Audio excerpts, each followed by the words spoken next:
G's, NB's, P's, Vagines, and in-betweens. It's me, it's Charles, it's Depot, CP. WILIscredia, Savage Cinema, call me whatever the hell you want. Just call me late for this stream. Been having internet issues, so if you were waiting for this live, apologies. I don't know if those internet issues are over, so there's a stronger than 50-50 chance this may or may not get cut short out of my hands. But this is the third episode of Green Room, and we're going to educate me a bit more because tomorrow's episode of Thank God It's Tuesday is a bit more movie-based, so traditional fans of my channel, I didn't mean to say fans, I meant to say supporters. Traditional supporters of the channel will be a bit more comfortable and at home with the discussion. So I've been getting suggested a bunch of I don't know, drama content in relation to stand-up comedy. And I figured for this episode, why not go head first into this next little chunk? But we're going to get an education, and we're joined by yet another piece of the Thank God It's Tuesday crowd, and that's Grey Poupet. Grey, how are you, sir? Hey, I'm doing awesome. I'm happy to be here, man. I'm happy to finally get this going. No, it's good times. So, Uh, go I've on. wanted to bring you into the comedy drama for quite a while, but I knew you weren't interested. So, yeah, it's kind of fun to look back at some of this stuff now. Yeah, I'll tell you what, I don't know what it means. I'll probably have to repeat this tomorrow night for lapsed, but I had a dream last night, and it was the unprepared for school thing. You know, that trope. I was at an open mic, but I didn't have material, but I had to go on stage. I don't know what that says about anything, but subconsciously, I'm worrying about something. I don't know if it's all the stand-up stuff that I've seen, but I would imagine in real life, if I were to be summoned to a stage, I would at least try to milk it with stuff that like is buried in the back of my head somewhere. I mean, I would feel anxious, but I don't know. I don't know what my subconscious is trying to tell me. But do you have any theories? I am not a good dream interpreter. I'm assuming it's on your mind. That's kind of a good thing. Sure. But yeah, the whole unprepared for school thing, I've had that dream so many times. Usually it just means you're anxious about a certain subject, but, Hmm. yeah, This is like nightmares showing and up to literature nerdscapes club get without a it. poem. Yes, yes, that exactly. Um, Great. So I don't know.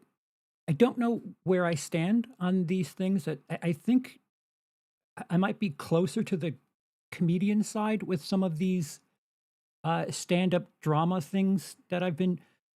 Granted, the algorithm has suggested me some of this stuff, but I don't entirely agree with them.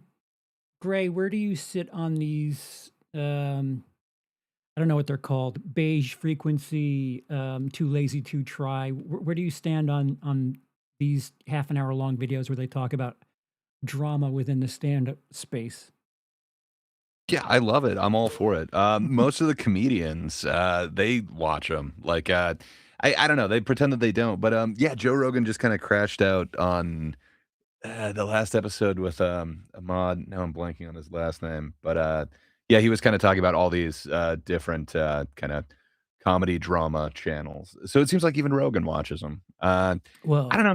I think it gets eyes on these things. Like some of those Timmy No Break ones had like millions of views on them. It definitely regularly gets like thousands for the channels that you mentioned, but mhm. man, what's their name? Elephant Graveyard with the uh, Those two, what's that called? the the Uh, the Rogan Town or the whatever. Rogan one, yeah, like the one that Comedy Jonestown, I think it was called.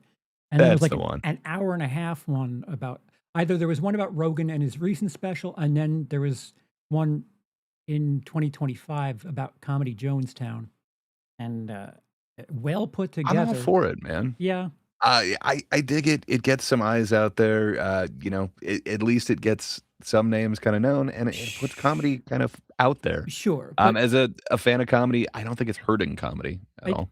right, fair enough. I think. it's an element of fiction as well, though. I don't think these should be Oh, yeah. considered like, true crime. I guess it is like the true crime subspace for the stand-up world, but some of this is fabricated. Some of it isn't true. Like again, Oh, I've said thousands of times, if someone's going to get called a liar for their satirical material, I'm going to have a problem with you calling them a liar because that's on purpose. What they do on just stage. wait until you find the full satire ones, 'cause, there's a couple of other ones that are oh, man, they're awesome. They're amazing. Yeah. So I think we had this discussion years ago about something like uh, what the hell's his name? Mahler. I think his work is unique. It's interesting. It's not someone like that, the content creator that I think is the issue. It's the people 15 rows down that are receiving it as the gospel and regurgitating it like it's the truth. And um, I don't I don't appreciate someone who's watched a takedown video on YouTube telling me about what comedians will and will not do and what they do and do not mean.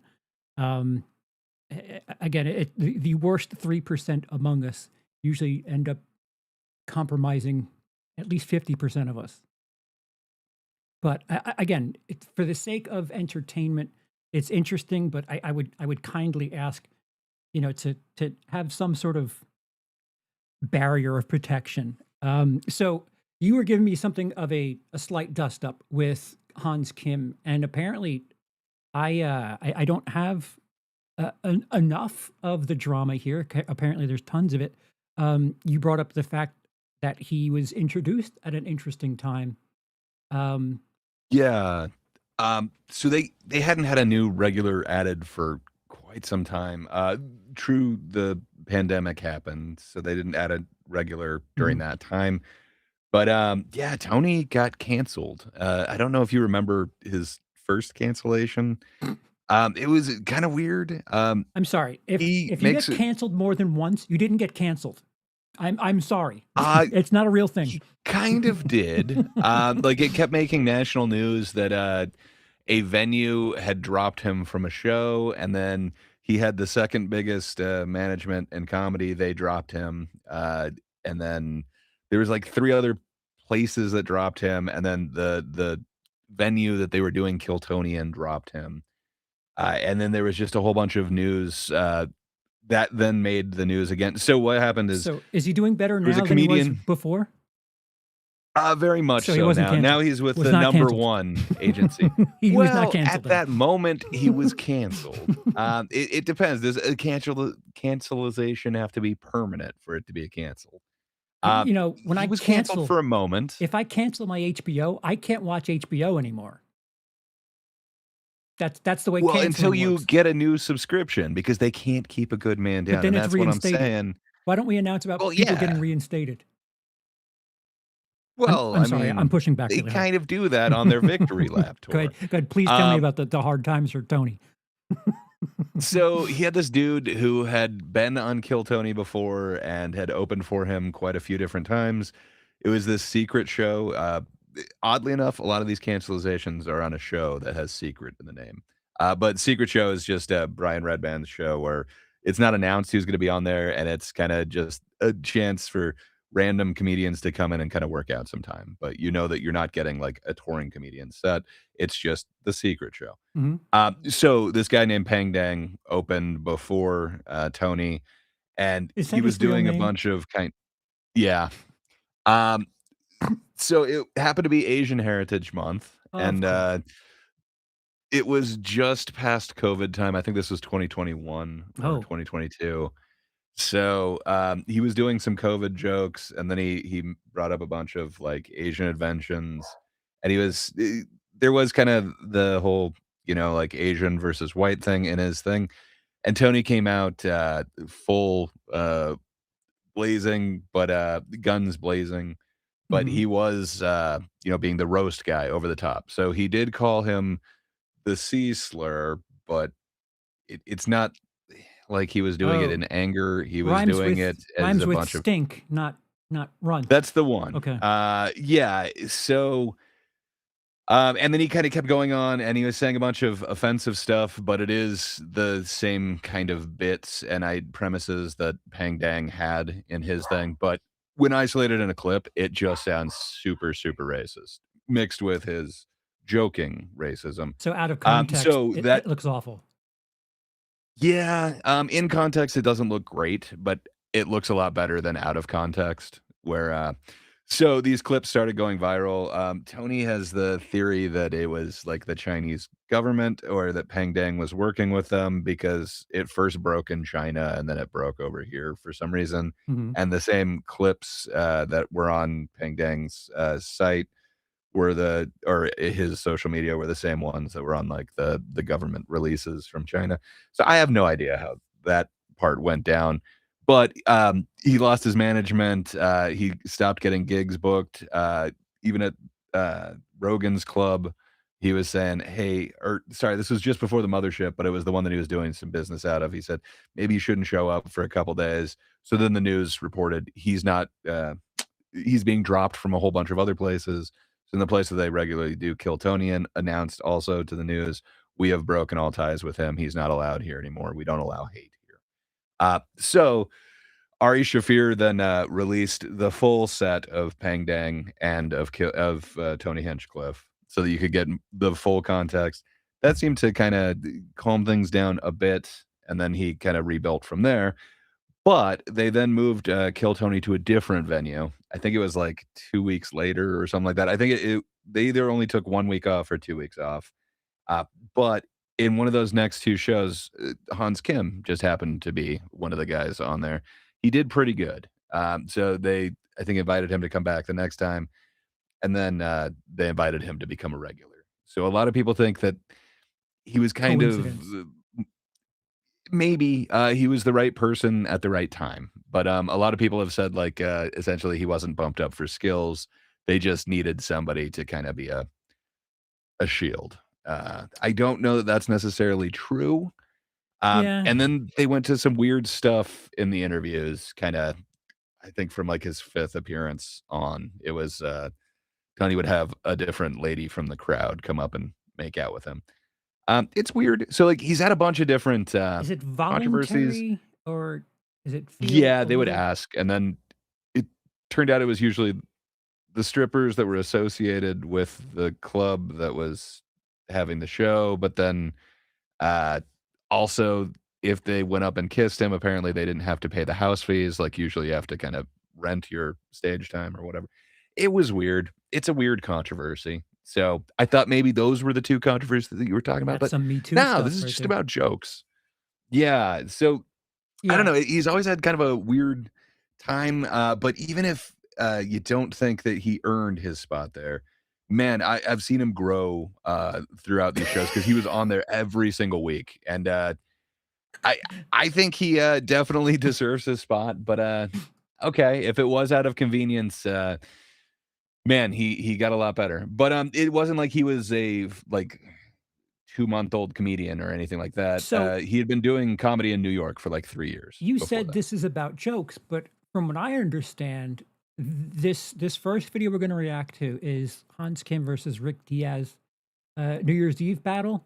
From what I understand, at least the theory is, and I really avoid Reddit as much as I can. From what I understand, I can get my own 5 years worth of lore if I go over there. But from what I understand of this situation, which is an extremely limited amount of knowledge, is there some element of kayfabe to this where like they're doing Yes. some sort of WWE thing with people?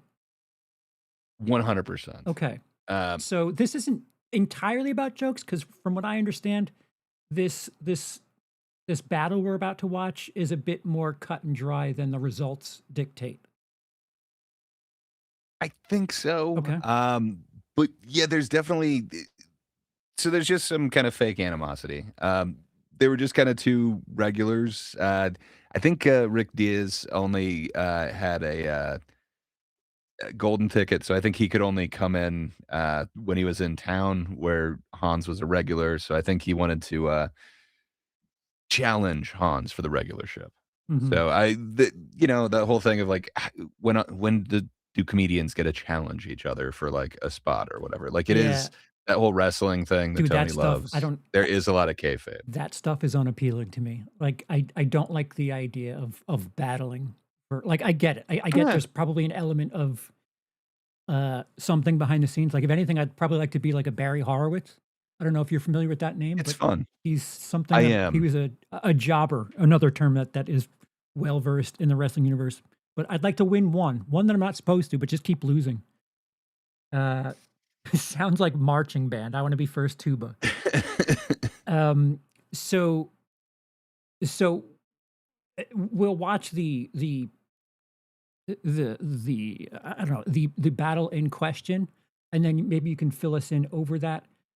Greg, can you just I want you to take control for 1 second because I wanna be able to see that you can push play and pause, and 2, see if we people can hear it. So, if you don't mind, Okay. taking the All right. reins. Hitting play now.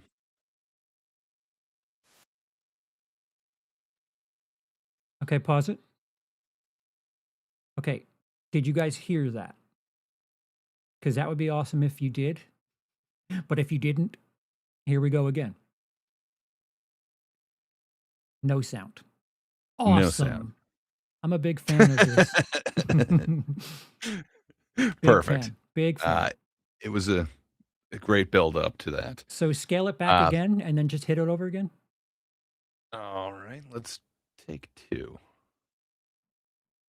I think we should do something that we've never ever imagined doing in the history of the show, and that is a battle for regularship. I see the green thing moving. I would imagine that it's working. Okay. All right, good. All right, so we have liftoff. You can control it, and, that's fantastic. All right, so, Okay. anything else you wanna fill us in on before we get this battle for regularship going? No, this was a fun era.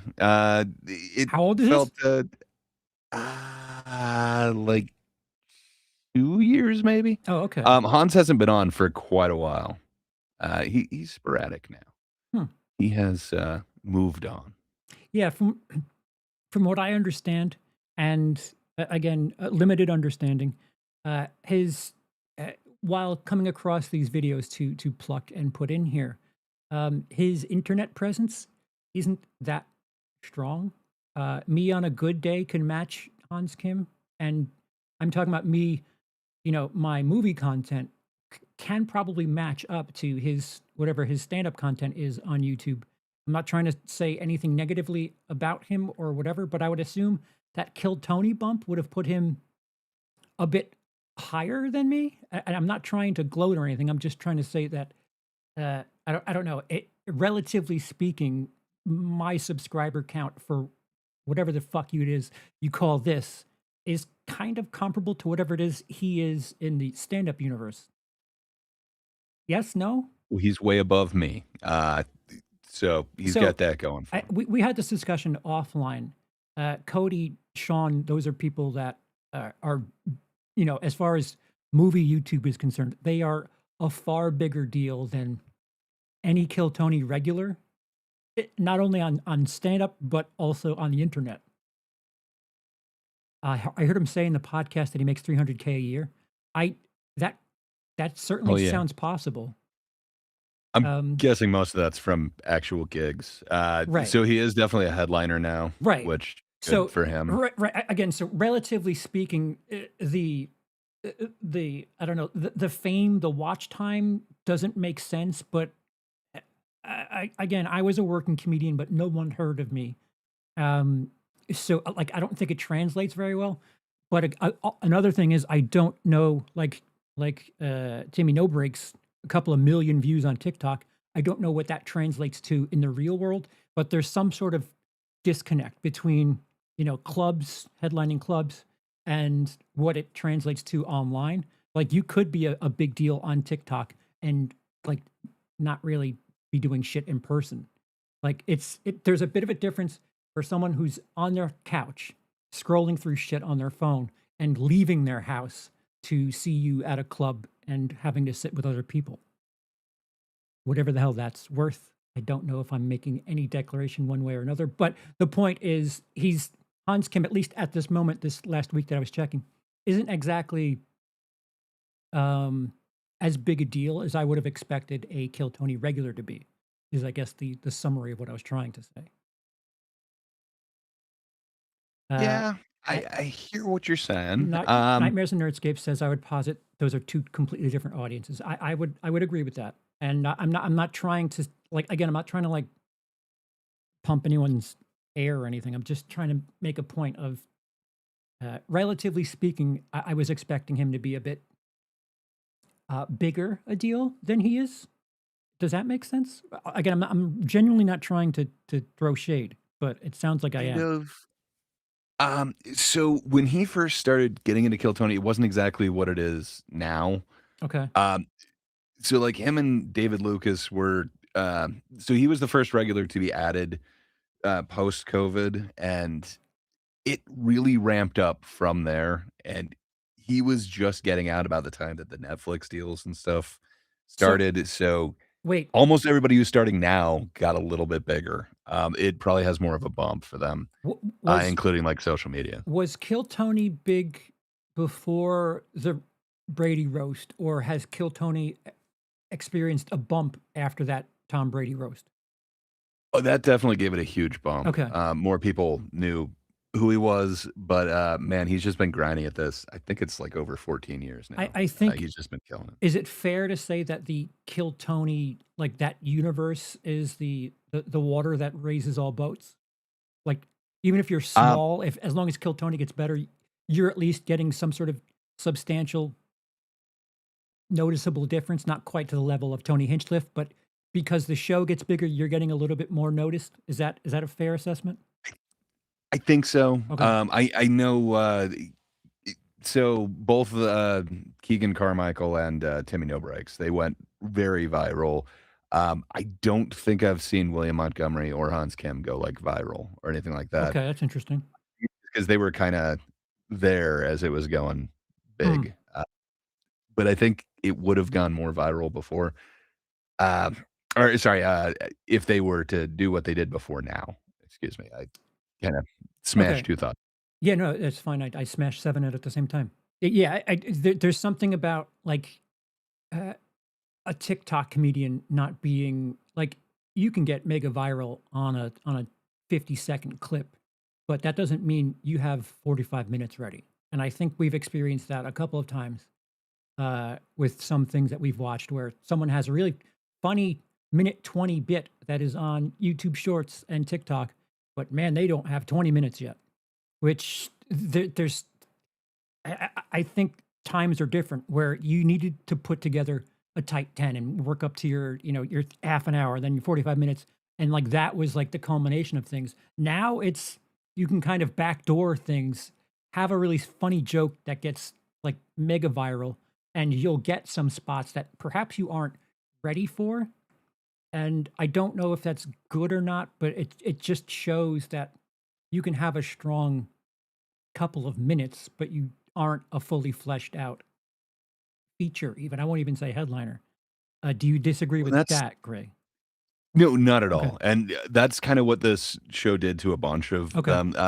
Like if you're coming up for like 2 minutes, you probably don't have a full feature set Right. or anything like And that that. is a detriment to this 1 minute thing because you can have a solid minute, but clubs, even like a guest spot, a 5 minutes, that's like 5 times the length of what you're doing on Kill Tony. Uh, I don't know if So people everyone's prepare for gonna that. mention that. Like Okay. almost all of the regulars, because once you're a regular on this too, then you start touring with Tony, you start touring with Joe Rogan. Uh-huh. Almost all of these guys have, and you just kind of learn to do it, or somehow you do get kind of removed. There have been quite a few regulars that you just don't see anymore. Hmm. So this was during a fun era where it seemed like Hans Kim. They kept saying that he was getting lazy in like his writing and stuff. I don't know how much of it was kayfabe or not, but Right. so Tony decided to keep you on your toes. You're gonna have to start battling for your place as a regular It here. sounds cute. Like again, I'm not trying to be completely standoffish with the ideas But of these things, but I I just put myself as a rogue comedian in these positions. I'm like, I'm not doing that. Fuck that. It's not worth any of this shit. So it's hard for me to compute. Like, oh yeah, kayfabe. I see. It's Raw. It's Monday night. It's competing with Raw. Why not do Raw type shit? Well, looking at these comedians, only two of them really are still there. The first one, for some reason, I'm forgetting his name, and then the second one is Jared Nathan. Uncle Laser has not been on there forever, and almost everyone on the bottom row, they were there for a short time, but they're kind of not there anymore. I haven't seen any Is that of a them. beaver head? Whatever that It top is left from thing- Buc-ee's. I don't know if you've been to Texas, but they've got this amazing gas station chain, Dude, Buc-ee's. I had a It- stretch where I put stupid shit on my body. Very limited stretch. Don't get me wrong. If you're getting laughs, do you.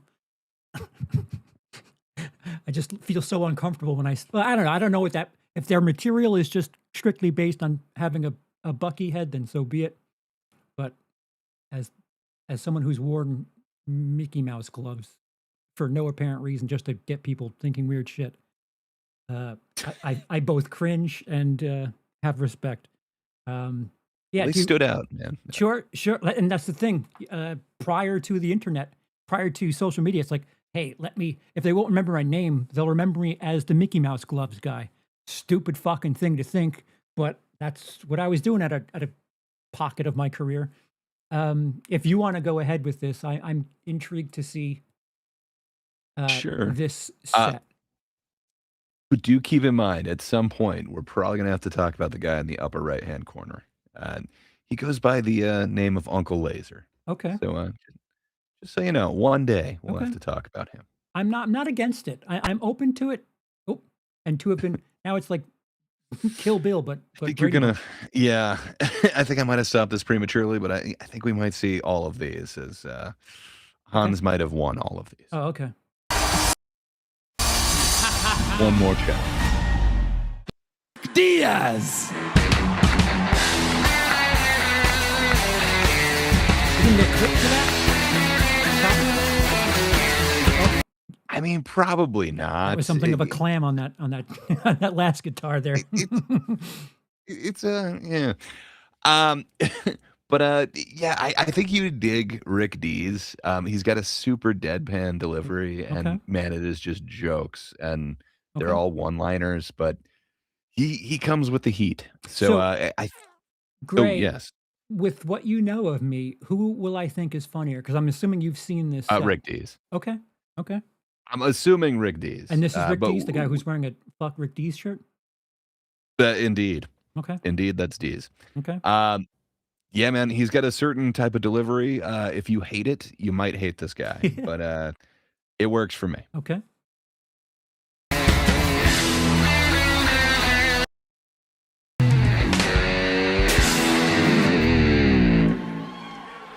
To come out to Whom the Bell Tolls, that's pretty fucking bad, huh?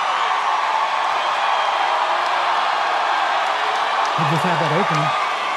Hasn't said a word yet.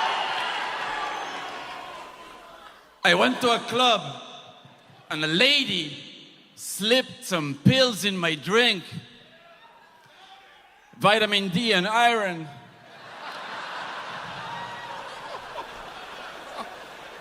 I almost fell from a building. I wasn't brave enough. I have stopped watching porn. It's memorized.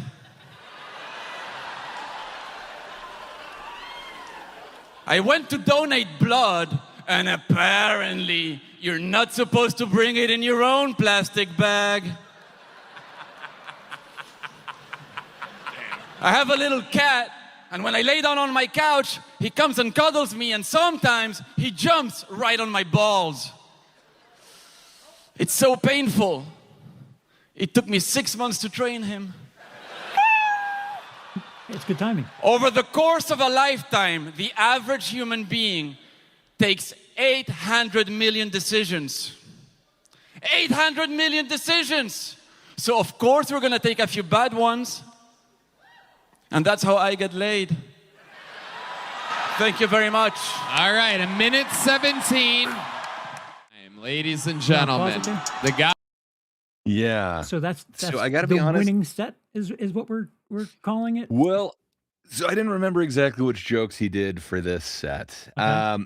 I gotta be honest, those were not his best. Okay. He is usually pretty tight with it. I think so since he's coming in from, I cannot remember where Rick Dees is from. I wanted to say it was Sounds like Spain, but sounds Eastern European, if I'm being so yeah, bold. I should look it up and not just be ignorant. But Middle European, yeah. um Western Russia. but he usually comes in and sorry, Toronto is apparently Toronto. I don't think that's a Toronto accent, but I don't know. That's what that one was saying. I don't think that's correct. France, maybe Uh Justin says. France. yeah, let's go with that. So I wasn't sure if it Just was French Canadian or French. a general Euro But he's French vibe. he's not living in Austin like the other guys are. Right. So I think he has a little bit more time to prepare for it. And then he had a golden ticket. So anytime that he was there, he would get to come in and perform. Okay. So it seemed like his content was a lot stronger where, Hans Kim has to go up every single week. And then they would either have him opening or closing the show. And How much time would you say Rick Dees has at this moment? Like, if he were getting booked, is he an MC, a feature act, a headliner? so Guest spots? I do see that he has a tour going. That doesn't mean anything. It does not. I'm just trying to see if it's it looks like he is headlining, so I'm assuming he's got 30 to 45. So he does these like one sentence He misdirection jokes for Yeah. 30 to 45 minutes. I am not sure. I would love to see a full set of his. I have not. Okay. I've only seen him on Kill Tony and then a couple of social media clips. And then I've seen him on like a podcast. He does have D's Nuts podcast. I which, think there is something that benefits from the Kill Tony schedule and environment. If you have like this short form TikTok type material where, for a minute or two it's cute, it's funny, it doesn't get too repetitive, too obnoxious. But the problem is if you have something like that for 10 minutes, if stuff doesn't work, it feels way longer. I hear you. Some of my favorite comedians are one-liners, though. Yeah. Yeah, I just saw Jimmy Carr. He's got different ways of kind of putting it together. Right. My favorite of all time. I mean, man, Stephen Wright is just Sure. up But like there on top of.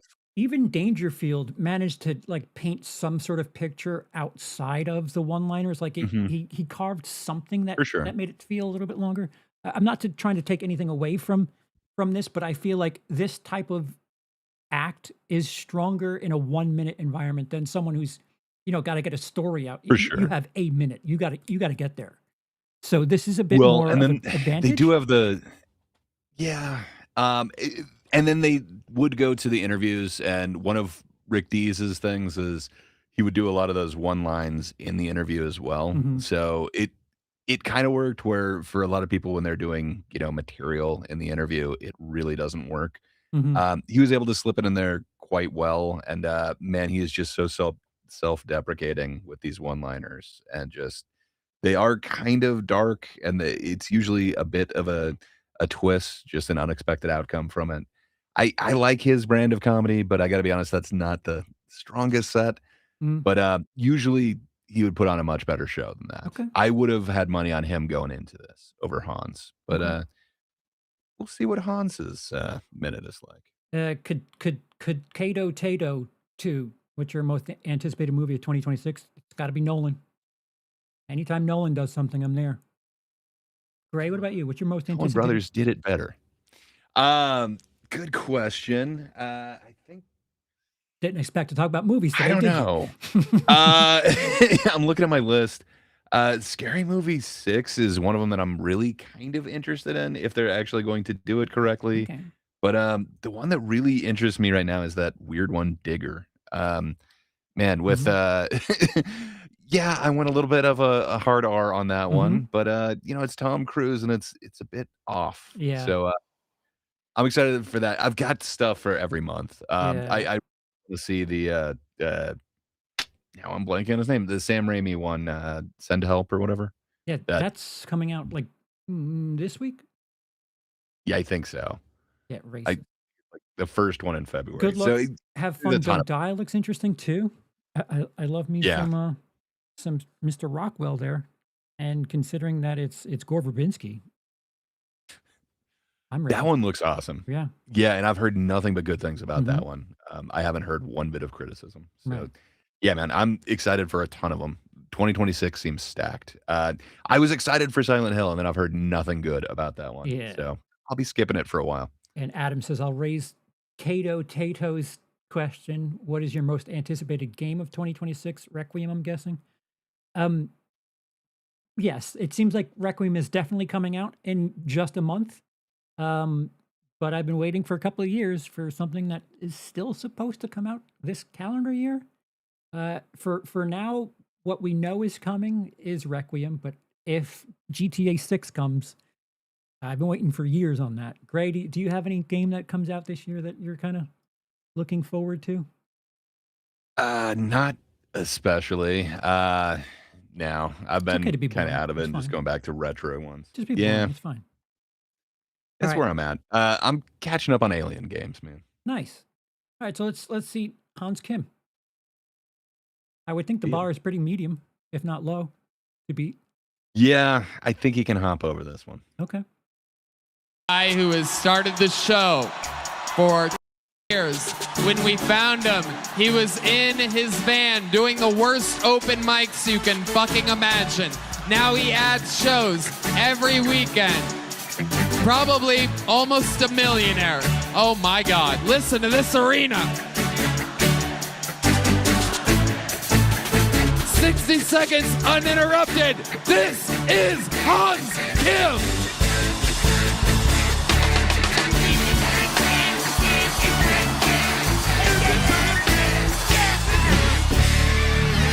What's up? Holy shit.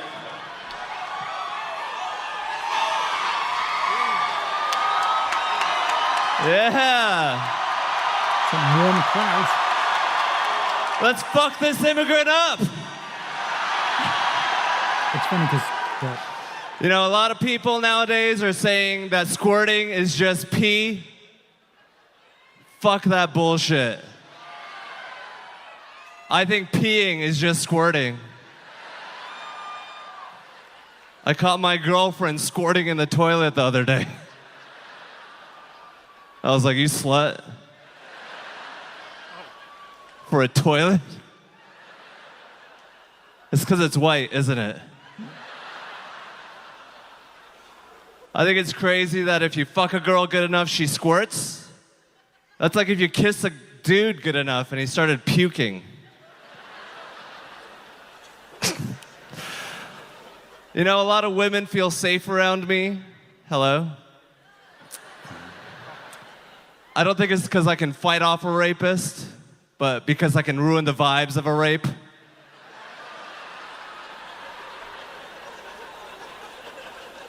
Oh, you guys are raping right now? Hell yeah, bro. Cool if I chill? All right, that's my time. Thank you. 1 minute, 16 seconds. Almost an exact replica time-wise. 116 to 117. he didn't get the meow. You know, though. Why did he not get the Yeah. meow? That's a good question. There should have been a meow in there. I gotta be honest, neither of those were super strong sets for either of them. I do prefer. I haven't seen this. I do prefer Rick Dees, to be honest with you. At least there was worked on material. It felt like. Yeah. I feel like. Yeah. So a lot of the yeah. um, Hans Kim was kind of on his way out for a while. It seemed like he had one foot out for quite some time, and I think that's why Tony started doing this thing. But again, he's super into wrestling and super into kayfabe. Like, anytime anybody in any interview brings up that they can play drums, they do this thing, a Mexican drum off, where I've for seen one some of those. reason, They did one of those in one yeah, of the Netflix so ones. they've done it like hundreds of times, if not close to that. Oh, yeah. Nobody has ever beat the house drummer. It's not a thing that could happen. So I mean, nobody. Sorry to give it away, but I don't think Hans ever really stood a chance of losing. But I don't know. When you're saying that you preferred these as set over Hans's, Mm-hmm. it's not like by a million or by a No, mile, right? It's no. like just barely. No, if This might if actually you're be gonna tough murder for my me to wife if I decide. make the wrong choice, I don't know if I'm gonna be so easy to make a decision. But you've got Rick Dees coming in there playing the heel, challenging Hans Kim and saying that he would put his golden ticket on the line to challenge him for regularship. Yeah. Uh, he's coming in there as a heel, and the entire stadium was singing the song. As simple as it is, they got it. Basically, he's got his own theme song that just has the Yeah. words "This is Hans Kim" over and over again. It gets stuck in your head. It's an earworm. But to hear that whole stadium cheer for that, where Rick Dees did not necessarily get that, it might have more of a feeling that there was a victory on one side. Hmm. Yeah, again, it's so hard for me to put my mind to some of this. Like, if you're taking care of me, and I'm at a different point in my life too. If this were, 22-year-old me, I would not be able to like lose and look like anything. But if you were to ask me now to like kayfabe lose, but you're going to take care of me, behind the scenes, I'm okay with every second of that. Ego is quite a big thing, especially in young comedians. But if it's all like kayfabe and they're all friends behind the scenes and everything is, worked out, if people are having a good time, people are having a good time. But again, it's that 3% that take it legitimately that ruins things for a lot of people. It's if they're having fun, they're having fun. If people are getting paid, they're getting paid. I mean, I don't know. I think they're having fun, but Yeah. behind the scenes, they still make it seem like they have a grudge against each other. So I don't Really? know. I don't know how much they're leaning into it or not. Okay. But If it affects yeah. what I'm taking in, if it affects what goes into my bank account, I might lean into it. Oh, for sure. I would too. I And hate then, that bastard.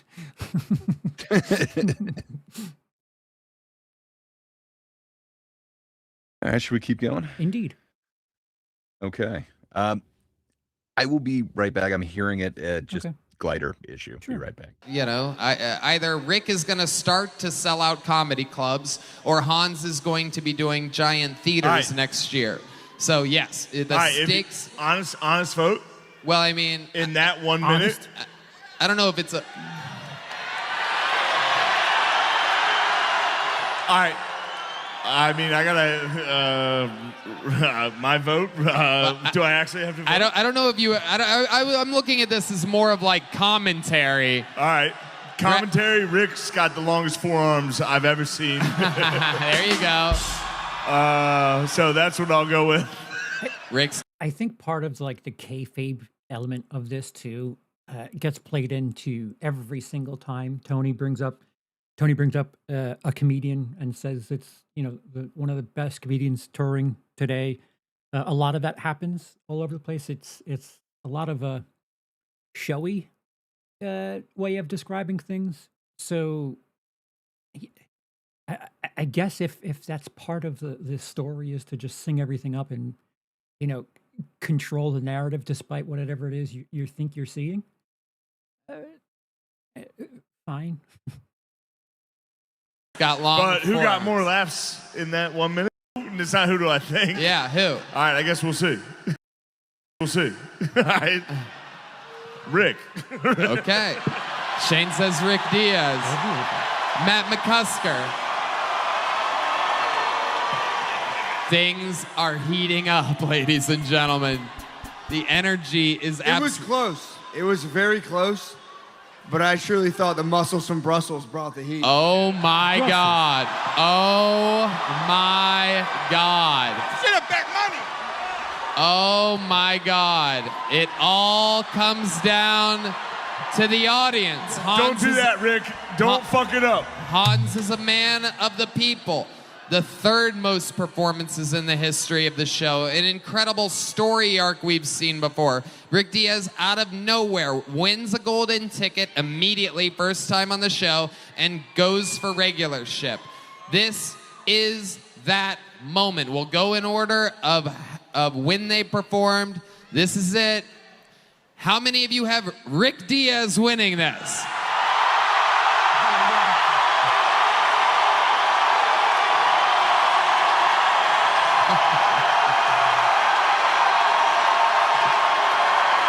Oh, shit.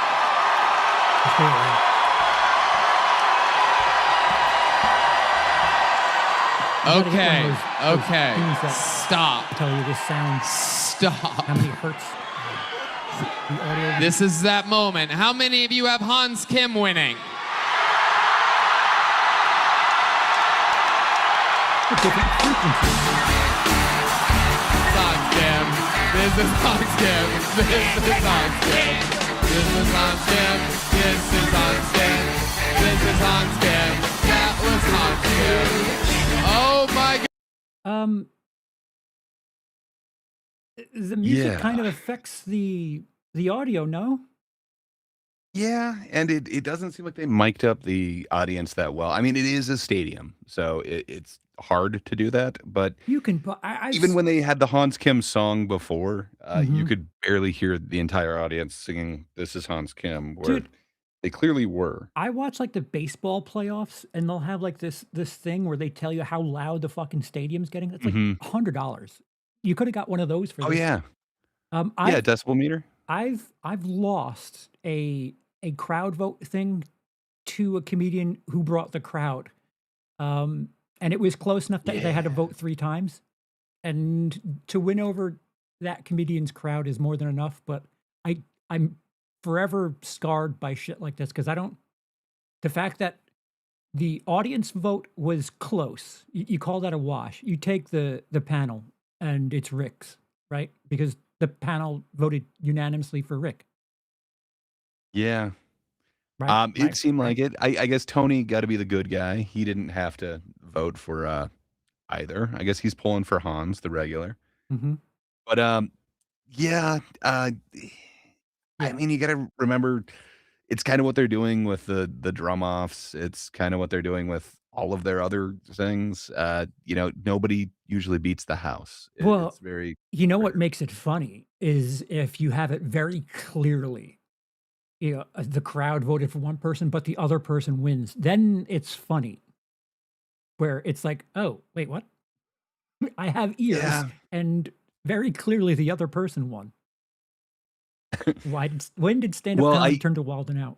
Indeed, when? It was a few years ago. It was pre-pandemic. It was when roast battles became a thing, because then they'd have to ask the panel, okay, who won this battle? Okay, now we got to go to the audience to decide this tie. Yeah, It just became a thing in comedy. It's a way to get the audience more interacting with it. It just seems like it blew up since.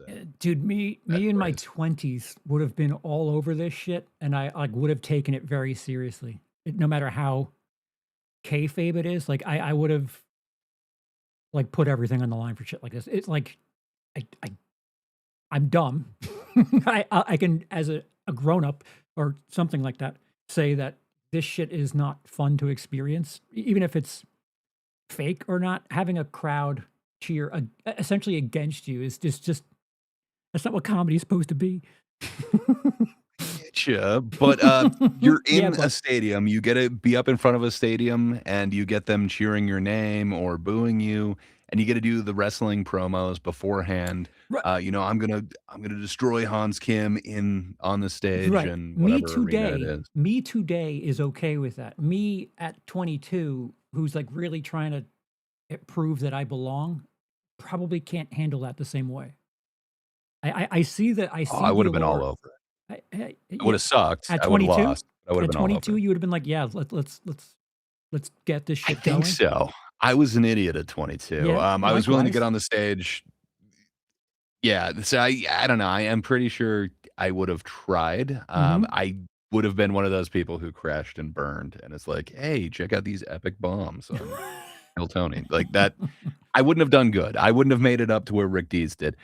He deserves all credit. Like seriously, he did get a golden ticket off of his first appearance on there. He is a really strong writer. This is the worst performance I've seen from him. Why is there a purple-haired ref? Is that just for show? Is that So he's a UFC fighter. Oh. So because they're making this all kind of what would you call it? Like a wrestling match or whatever, they had him come in as the official Okay. referee for the match. cool? It's a championship belt made Belt by the makes great. it worse.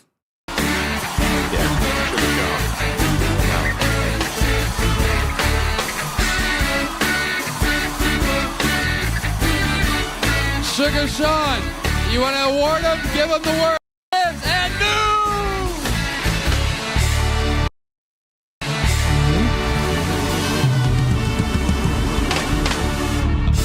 There's a big championship belt, and Boneseye has also made a tiny you lose bracelet. That's Oh, a that's necklace. In case you're wondering who makes the book, Sugar Sean that's said it's a Bonsai himself. necklace. He's the guy who makes all the joke books. Cool. He went to Hot Topic. Wow. And like that, Rick Diaz, you have lost your golden ticket. How do you feel right now? Sean, hold it for him like Rogan does. Put your arm around him and How does it feel to lose your golden ticket? Feels all right. I feel like I won tonight either way.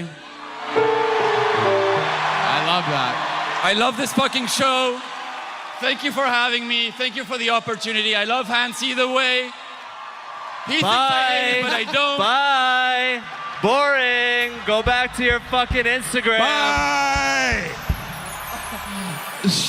Go back to having a chip on your shoulder, bro. I will.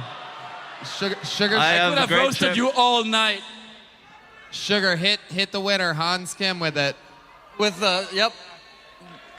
And the winner There you go. is Hans Kim! And still reigning, defending, regular of Kill They Tony. had graphics just in case. You Rick read Dees my was- mind. You read my mind. They would have that little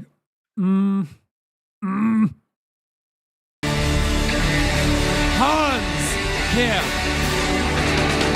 How about one more time for the great and powerful Sugar Sean O'Malley, Rick Diaz, and Hans Kim. The people have decided, What's CE? and Oh, that that's the is channel that. name. Hans, any final words? Get a good look. Last time you're gonna see him. Ruthless, cold as ice, and loves So- his rice. Wait. I think we should do All right, so ever that's the ever same thing all over. imagine doing in There Nice. should be another.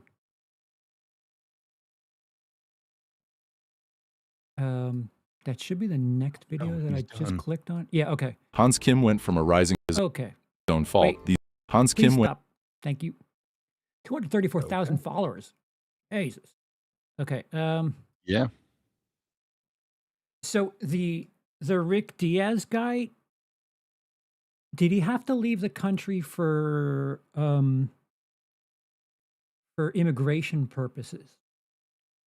I think so. So he definitely was not a U.S. citizen. They were trying to get him hooked up with somebody to help him get citizenship. I think they now have a much better connection. Go It doesn't figure. seem like Ari Mahdi's having any sort of issues with that or anything like that.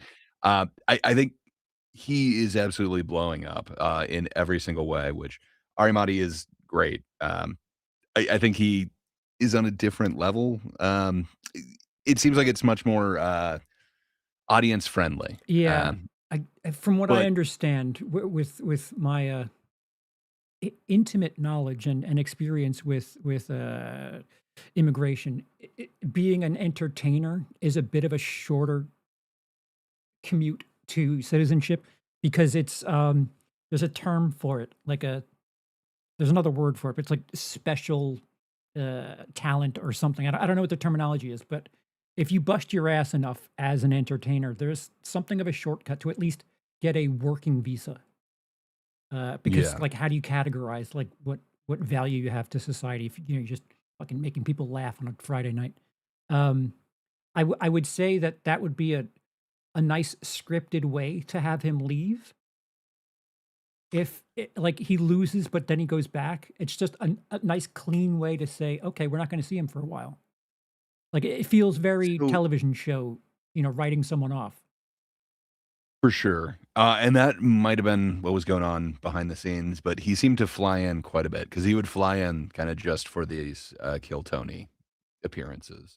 Yeah. Since then, he does have the D's Nuts podcast, which I think is filmed in the US. So I'm assuming he got more of a path to citizenship or something like that, Mhm. or maybe the batch tape or whatever. But I know Oh the yeah. other host doesn't have the same type of accent, and then they get regular kind of comedian guests on there. Interesting. Okay. So they might have worked stuff out on the kind of the back end because I know it doesn't seem like the same kind of struggles that some of the previous guests had had. That's kind of cool. Mhm. They're bringing in special talent to the U.S. Hell yeah. Yay. All right. So this next video is called Hans Kim ruined his career. So I don't know if this is before or after this this It might have this been battle. around that same time. I think it would have been towards kind of the end of his regular ship on Tony, but we'll see. Okay.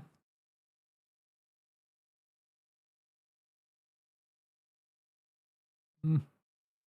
Cause immediate Well, from yeah, fans, just with rewind to even the fellow beginning. comedians openly dismissing Oh, him as a hack. okay. Here's how Thank you, sir. Hans Kim went from a rising star on Kill Tony to the comedy scene's favorite punching bag, and it's entirely his own fault. These days, simply mentioning his name draws immediate negativity from fans, with even fellow comedians openly dismissing him as a hack. Here's how Hans Kim went from fan favorite to one of comedy's biggest disappointments. Hans Kim's career kicked off in controversy. I like how they were doing the was that the Law and Order? Dun, It did dun. sound like the dung dung. Okay. So this is Pang Dang. So he was the comedian that kind of started the accusations of racism against Tony Hinchcliffe. And since he has kind of been, he really hurt his own career for those accusations that they're kind of putting towards Hans Kim. Like, he had a career. He's a headliner. Mhm. Nobody's going to a Pang Dang show. Ooh. Yeah. All right. Fair enough. Tony gone viral for making a racist joke about an Asian comedian during a live set. The backlash came fast. Tony was dropped by his agency, blacklisted from venues, and trending online for all the wrong reasons. Just days later, Hans Kim, an Asian comic, was pulled out of the Kill Tony bucket. He delivered a solid 1-minute set, and Tony offered him a spot as a regular. He wasn't hired for his talent. He was hired as a way to clean up the controversy. He was just at the right place at the right time. So that's definitely one of the accusations that a lot of people are making. Okay. That sucks. He was solid on his couple appearances on Kill Tony before he was offered a regular ship, but maybe there were others that are way more solid. It definitely seemed to be right place at right time. But So isn't that one of the downfalls to having like this kayfabe element is not really ever knowing if things are just genuine, or maybe no one should take any of this as serious, and that's probably the best way to experience this. yeah, that probably is the best way. I mean, it's a show. I don't know if anything that they're doing is real or Mhm. whatever. It's comedy, so how much of Right. that is real? It's all lies. All of it's lying. The word lie applies to Well, comedy. I don't know. You saw that they had the graphics made. Maybe they had Mhm. the graphics made for Rick Dees Yep. as well. That's But yeah, that's I don't know. possible. It's what a 5-second MP4 file. Fair enough. Just interesting. Maybe. Just interesting. Uh, I'm not sure that that's necessarily the case. Hans Kim is definitely hilarious. I've laughed a ton at his jokes. He seems to be a little bit more hit or miss than William Montgomery for me. But everyone's taste is subjective. I Indeed. know you found William Montgomery very hit or miss. I like his Um, writing. I just think the performance is odd. Oh, it's so great. I would Where there's you get a very a ton of shit muted I would try performance to with Hans Kim. sell William Montgomery because he's got a bunch of that like that weird delivery stuff that I just don't have use for. But I don't know. Hans Kim, like I've only seen what a minute. I've only seen a minute of him so far. Well, you're probably not going to see another minute in this thing. It's not going over his jokes or anything. Because why judge comedians by their humor? But I think it's probably going into the next controversy. So I didn't realize that this was going to go over all of them. So sorry, I started with that. More initial than thing. one? More than two? Oh, there's a bunch, man. Jesus Christ. But yeah, I'm guessing the next is that Tony started making the audience kind of make out with him. We'll see if he goes into that. Would you be the new regular here on Kill Tony? She had been doing comedy Very, for very 3 years. exciting. in What New a York. brilliant political move on my part. We need more Asian comedians. I'd have to say my success is owed to 10% hitting the mics hard, 10% writing, 80% being Asian at the right time.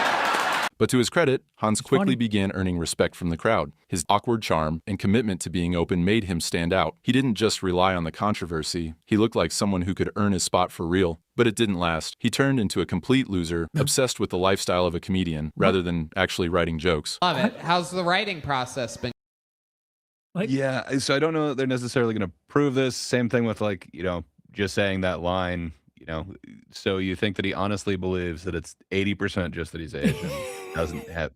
That's not just a joke to say. And plus, didn't we go over the fact that the interview portion could, especially if you're a regular, could equally be some sort of performative thing to it too?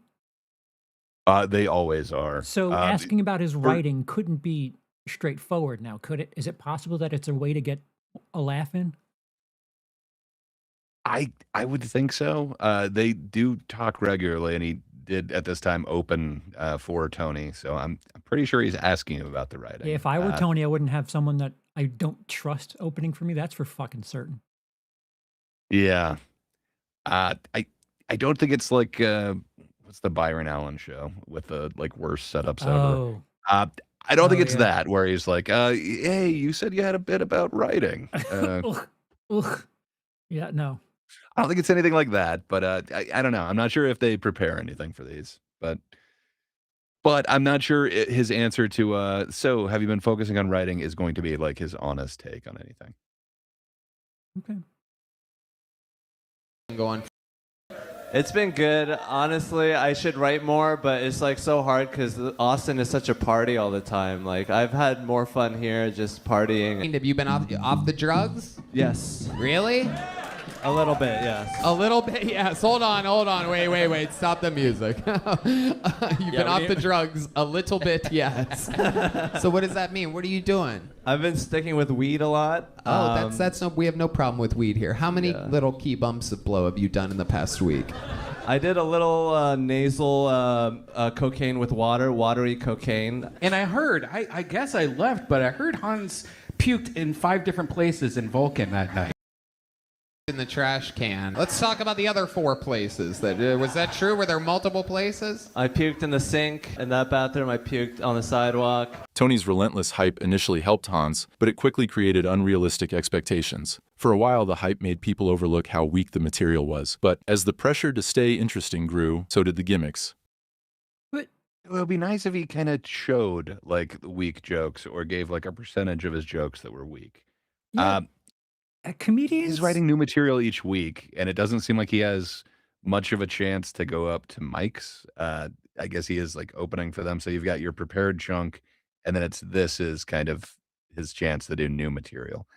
I don't know. It seems awfully judgmental, but it's not kind of backed up with any evidence. Yeah, I think it's like conversation too. Like I think it's a bit of a 50-50.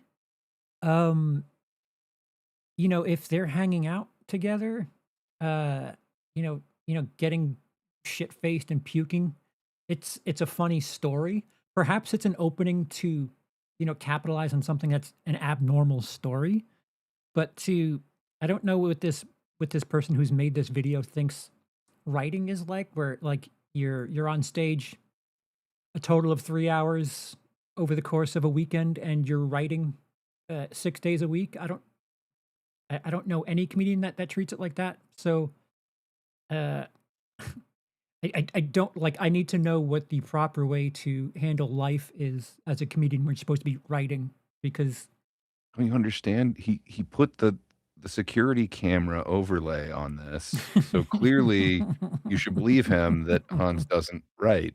yeah, Um, this is one of those times where I have issue with this type of format here, treating it like I mean the security cam overlay thing like it's fucking what the hell is that?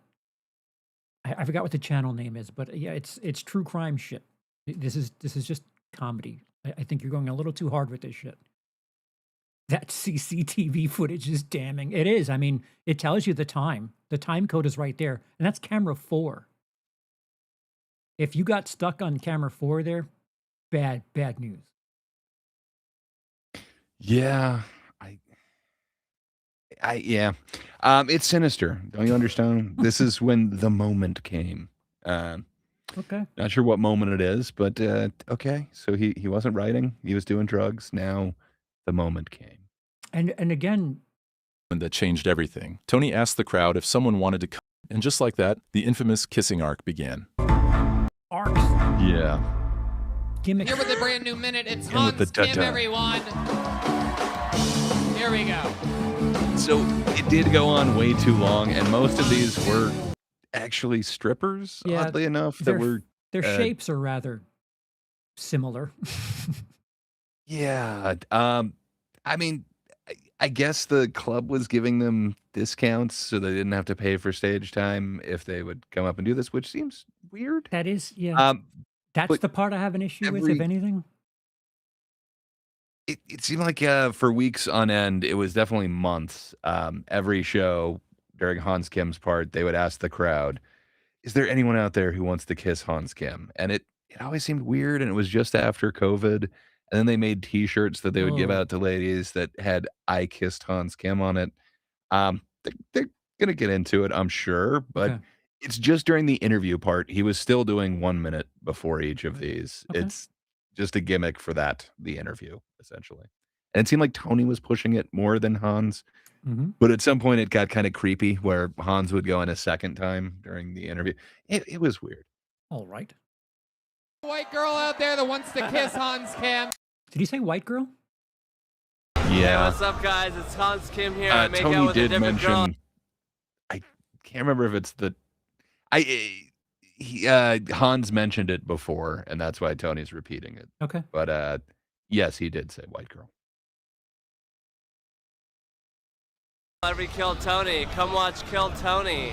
It worked at first He because sounds it was this blasted. awkward dweeby guy kissing women. Hans leaned into it, and it became part of his identity on the show. But it didn't take long for the novelty to wear off. The crowd was cheering more for the kiss than the jokes. Hans's 1-minute sets became predictable. He was turned into a moron that the audience laughed at rather than laughed with. Tony even started making t-shirts to incentivize girls to come on stage and kiss Hans because they stopped doing it. When that didn't work, Tony hired strippers and pretended they were audience members. You're fucking Did you girls insatiable. know about this before you got here? Did you know this? Yeah. Oh yeah, they know. So Did they pay you to do this? they made that seem like it was like super nefarious, but like everyone kind of knew about it. It was the running thing. Like he had already had T-shirts made for people that. It was just kind of notorious. If you're going there, he's going to ask the crowd, and then somebody will volunteer. But this is where you kind of find out that that house fee, it gets waived if you participate in this bit for the show. Stripper talk. Stripper. No house fee for a week. The kissing arc and everything that came with it marked the beginning of Hans's downfall. He stopped writing and started chasing reactions. But as bad as it got, it was nothing compared to what happened when Rick Diaz showed up. All right, hold on. Hans's 1-minute sets were getting If Yeah. he's getting reactions, like, listen, as much as I oddly agree with the person who's creating this video on some degree, but not all. If you're getting a reaction as an entertainer, isn't that all you need to do? Like, if I'm going to a show and I get a show, isn't that enough? You'd think so. So he doesn't seem to be getting complaints that like he just sucks at his sets that he's either featuring in or headlining or anything Mhm. like that. It seems to just be these 1 minute Kill Tony sets where again he's writing the material each week. I don't know that I would have gold every single week. There would probably be ups and downs. Right. Hopefully Right. you'd have a Especially if couple it's of good ones. brand new. And he definitely has made me laugh before, but it did seem like there was a few times where he wanted to get to that interview part where he got to make out with different chicks. Yeah, I Uh, think part of the problem is if you don't have much new material, and I hate to burst the bubble for people, but you don't have a new minute every week, a stage ready new minute every week. I mean, some people at the tippy top, the 1% probably could get a new minute every week and have it be stage ready. That's a very small percentage, but um, I would assume as an ongoing thing, you'd kind of get tired of someone giving you new material that isn't very strong. So if you're doing something that gets a reaction that isn't quite comedy, at least it's something. It's better than just having a dead audience. yeah. And I'm I of wish he multiple would have given some perspectives here. examples Right, of right. it Show me too. him bombing, please. There definitely are jokes that he bombed, but I would argue in the same set he would have some that they went over pretty damn well. And that's normal for a comedian. A very, very up and down performance is quite normal. I would think so. Where hopefully it's going to show some of Rick Dees's sets because he had more time. He wasn't there every single week. He did get a golden ticket off of his first Mhm. appearance, but he had some time to perfect more of what his 1 minutes were going to be. And I Okay. think because he had more of these one-liners, he was able to kind of craft those 1 minutes into something powerful. And man, they were hard hitting. Okay. So I could see why it would give him a run for his money, but yeah, I'll let him explain. No progression, no real jokes, and no sign he was improving as a comic. Tony started to catch on, and so did the audience. That's when Tony began putting Hans up against other comedians in battles. If the challenger outperformed Hans, they had a chance at becoming the new regular instead of him. Hans managed to survive most of the earlier challenges, usually edging out wins with a little help from Tony. But then his future arch-nemesis, Rick Diaz, showed up. He earned a golden ticket, which meant he could perform on any episode, and he wasted no time making an impression. He came in, and then did something nobody expected. He challenged Hans Kim for the regularship. Well, if I judge it by my laughs per minute, I think Hans Kim would have gotten a run for his money tonight. Whoa. Yeah. Dropping the LPM on him. Whoa. Oh, shit. But He's you not have a wrong. full-time You know, So LPM Well- when you're doing an M. I mean, it matters. But when you're doing one-liners, you get more L's per M. Very good point, So, Gray. Very good point. You so a could, lot of what Hans started doing was they're kind of like honest stories of what's happened to him that week, but it became a little bit more of a story. It wasn't just set up, punch, set up, punch. yeah, because he has an abnormal, sentence misdirection punchline. Mhm. That's 2 sentences. That's abnormal. Usually it's get there in 3. So if he's doing, let's say, 10 jokes over the course of a minute, they might be like 5 on a scale of 10. He's giving 10 fives, which totals a 50. I would rather be a guy with 2 jokes that each go to 10. I'd rather have the 20 rather than a 50 out of 100. I'd rather have a 20 out of 20 than 50 out of 100. If I only got to 2 laugh lines, but they were fucking knockout, I'll take that. Give me that every time. But that's just me. It's different. You can't compare that type of. From what I understand, they're different setup comedians because it's just here's a sentence, here's a funny thing that kind of disproves that first sentence. That it's a different delivery styles. And here I'm going to talk about women squirting, and then I'm going to give you men puking. It's a little different. The LPM thing, Yeah, it doesn't and translate that was there. a bad set on both of them. Both of them have done way better sets. I wouldn't show you that to be like, hey, you should check this guy out. Neither And of those. Nightmare and Nerdscape Rick says Dees, I would show you some of his other ones. They are awesome. he says that doesn't work for the internet crowd though. That's an approach for the TikTok crowd. I would agree with that. I would Mhm. agree with that. Again, what can you do with half an hour, not 3 minutes? Thank you. But I Yeah. get it. It's strong somewhere. It has an audience very clearly, but you can't compare turkey and cake. I mean, you can, but Well, I don't know. It's like an old school in person TikTok version of comedy, I guess. oh, that lovely in person TikTok comedy, my favorite. Yeah, yeah, yeah. Very, very important job in Brussels. Isn't that on Oh, this show anyway? Speaking of TikTok, we have a leave of absence if I negotiated it. I enjoy this TikTok angle. Yeah. Who needs all That that screen space? cityscape behind. Looks great. But yeah, it looks like it is Brussels. I don't know why Brussels did not appear or pop into my memory. But yeah, fun. I guess I don't think of him like Jean-Claude Van Damme, which maybe I should. Mm-hmm. Jesus Christ. Yeah, but- I mean, And I would kick Hans Kim's ass. wow, just for the sake Jesus of it. Christ. Oh my God. Rick Diaz.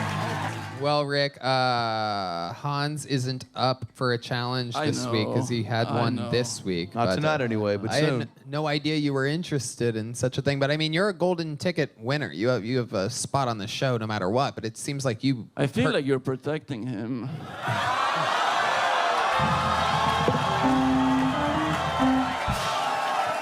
Rick was absolutely right, and everyone could see it. Tony was shielding Hans, but he didn't deserve the protection. His sets were getting worse, and the So maybe he was protecting him, but he wasn't making Hans battle every single week. It would be like 1 week on, he would battle.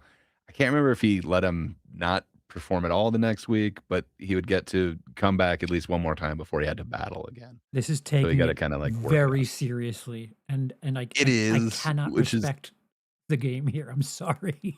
This is way yeah, too serious for this. yeah. But he wasn't making him battle for his job every single week. It was only every other week or something like that. Mhm. see him for what he really was, a man-child with an inflated ego. I recently was verbally threatened by a McDonald's employee. Verbally threatened? Yeah. You got threatened by a McDonald's employee Yes. of gang violence? Yeah. What started it off? Yeah. I was just waiting in the drive-thru for 30 minutes to be told it was closed. So what happened? They tell you that it's closed, and then what? You're like, I've been waiting here 30 fucking minutes, man. And then I just asked him where he works, and then he got all mad at me for no reason at all. Wait, you asked him, but he's wearing a McDonald's uniform? Yeah, I was like, where do you work? He's like, what? I was like, where do you work? He's like, here. I was like, yeah, that's right. Oh, it's funny when you find out the full story, right? Yeah, it's I almost don't like know if it's Tony funny, is but aware of the story, and I'm not sure. So this is the interview. They Mm. might have talked about it backstage, like who knows. yeah, But this isn't like one of his minutes where he's saying his right. minutes are bombing, which I'm not seeing that yet. Yeah, Uh, it's a story that probably happened recently, and it's it's something that's abnormal that happened. Is it a 10 out of 10? No. Does he know how to present it as a story? No. But I like this is where like are we judging the interview as the material, or like this is where it gets so hazy to me. yeah. I don't know. I mean, it's all kind of the performance. Yeah, I hear what you're saying. some Like if you're Tony just taking Clifton that shit. minute, but well, but I mean, like, so there's one of them that I got to show you a part two to Timmy No Break. So it's his first time that he went on there. Hmm. I mean, it's a 17-minute interaction, but that's not how much time he spent doing that, like 1 minute or whatever. Would you So say that 1 minute is about 16 minutes less than the 17 minutes? I mean, roughly, I would say so. It might have gone a few seconds just over just a that. guess, just a wild But I'm just guess. saying, like, you know, somebody's appearance on there, they're not just clipping that like 60 seconds. They're clipping that whole time that they were on Kill Tony. The interview counts, man. And, it's definitely longer than your 1 minute, even if it's a bad interview, it's Yeah. probably going longer than a minute. Right. That's right, is a different thing. Look at Hans taking his Kill Tony energies to the McDonald's drive-thru. Jesus. Do you know who the I am? I'll take a number 3 with a Smith just small slapped him. fry. Tony, that's called the curse of Kill Tony, then. It really is. The egos grow fast here. The second Rick Diaz entered the picture, it was obvious Hans didn't stand it. So it is weird. Fair enough. He's not really like giving any sort of examples to back that up. Just, yeah, that was definitely an example of Hans being an asshole and looking down on the lowly McDonald's worker. How dare you, sir? Yeah, hang him. You didn't have to. Every comment section was The saying McDonald's the exact same workers? thing. All I've of been them. wanting to ask this for a long time. But how do we actually get through to Tony that we don't want him? I'm not sure why the crowds cheer for him. I'm not trying to be funny or anything, but he's awful. In 20 plus years of enjoying stand. So Enjoying now he's stand- reading, I believe, Reddit. We have a civilian talking about their experience as a civilian. Yeah, well, I don't want to fault him. I also have been enjoying 20 plus years of stand-up comedy. Yeah, I got on an open mic, but I would not call myself a comedian or anything like that. I'm just a champion of comedy. I will defend it. But now he's getting into like the Reddit boards and stuff, and it's weird. Every single regular is hated by some faction out there. They have the latest regular is kind of hated by the entire Reddit, it appears. I don't know. I don't quite get it. I don't think you could just kind of look at this as, oh, this is a different take, a different flavor. Maybe it's not for you, but they've still got the other ones. But instead it's, I hate this guy. We got to get rid of him. There Right. needs to be more stuff I like. Right. Right. If you've enjoyed 20 it's plus like- years of stand-up, you would realize that there's something going on here. No, you don't understand. He's an entitled, weak little man. It's weird because, like, again, I don't have a proper understanding of the Kill Tony universe, but it's been my understanding that Kill Tony is a bunch of open micers, but then you get passed through, and then you're like above an open micer, but you're not a headliner per se. As much as within that Kill Tony universe, these people are a big deal, I would argue that they're not. They need to be within some sort of Kill Tony bubble to be considered a big deal, because I don't know if Hans Kim, without the Kill Tony, luster, is getting much attention by himself, if that makes sense. So I mean, I think they're I hope unfairly. so. I think they're unfairly getting judged in every direction. Like, they're too big a deal for some people where they're not really that big a deal, but they're not too big a deal where they need to be a big deal. So, like, I feel like you can't win for being the regulars on this show. I mean, you can really leverage it to Sure. something to where you could be And again- a feature, you could be a headliner, Yep. and then, once it gets to be more of a hassle to come back onto the show rather than to just continue doing stand-up, like, I think you've made it. I assume that's what's happened with Hans and Yeah. David Lucas and Great. all of the other ones that went on. Again, as someone who is doing it, I was doing it on the road. I was nobody. I wasn't getting TV spots or anything, but like, it was what I was doing for a living, and it wasn't great, but it certainly could have been far worse. So if like Mhm. you're doing this and it's paying the bills, I think a lot of people would really want to be in that position. And Yeah. that Kill Tony boost helps pay the bills. I don't know if you'd be better off doing the Kill Tony shtick for 3 times as much money. I think you're more inclined to do the Kill Tony shtick rather than improve and make less money, if that makes sense. Yeah, I mean, it's a guaranteed audience where Right. you don't have that on your own. Right. And I don't know. I think it's definitely it's no Rogan bump, but it's a good bump, man. Yeah. And sadly, there's a bunch of kind of regulars or golden ticket winners that you don't really see anymore that, man, I wish they were in this era. I think they would have gotten kind of more of the recognition they deserve.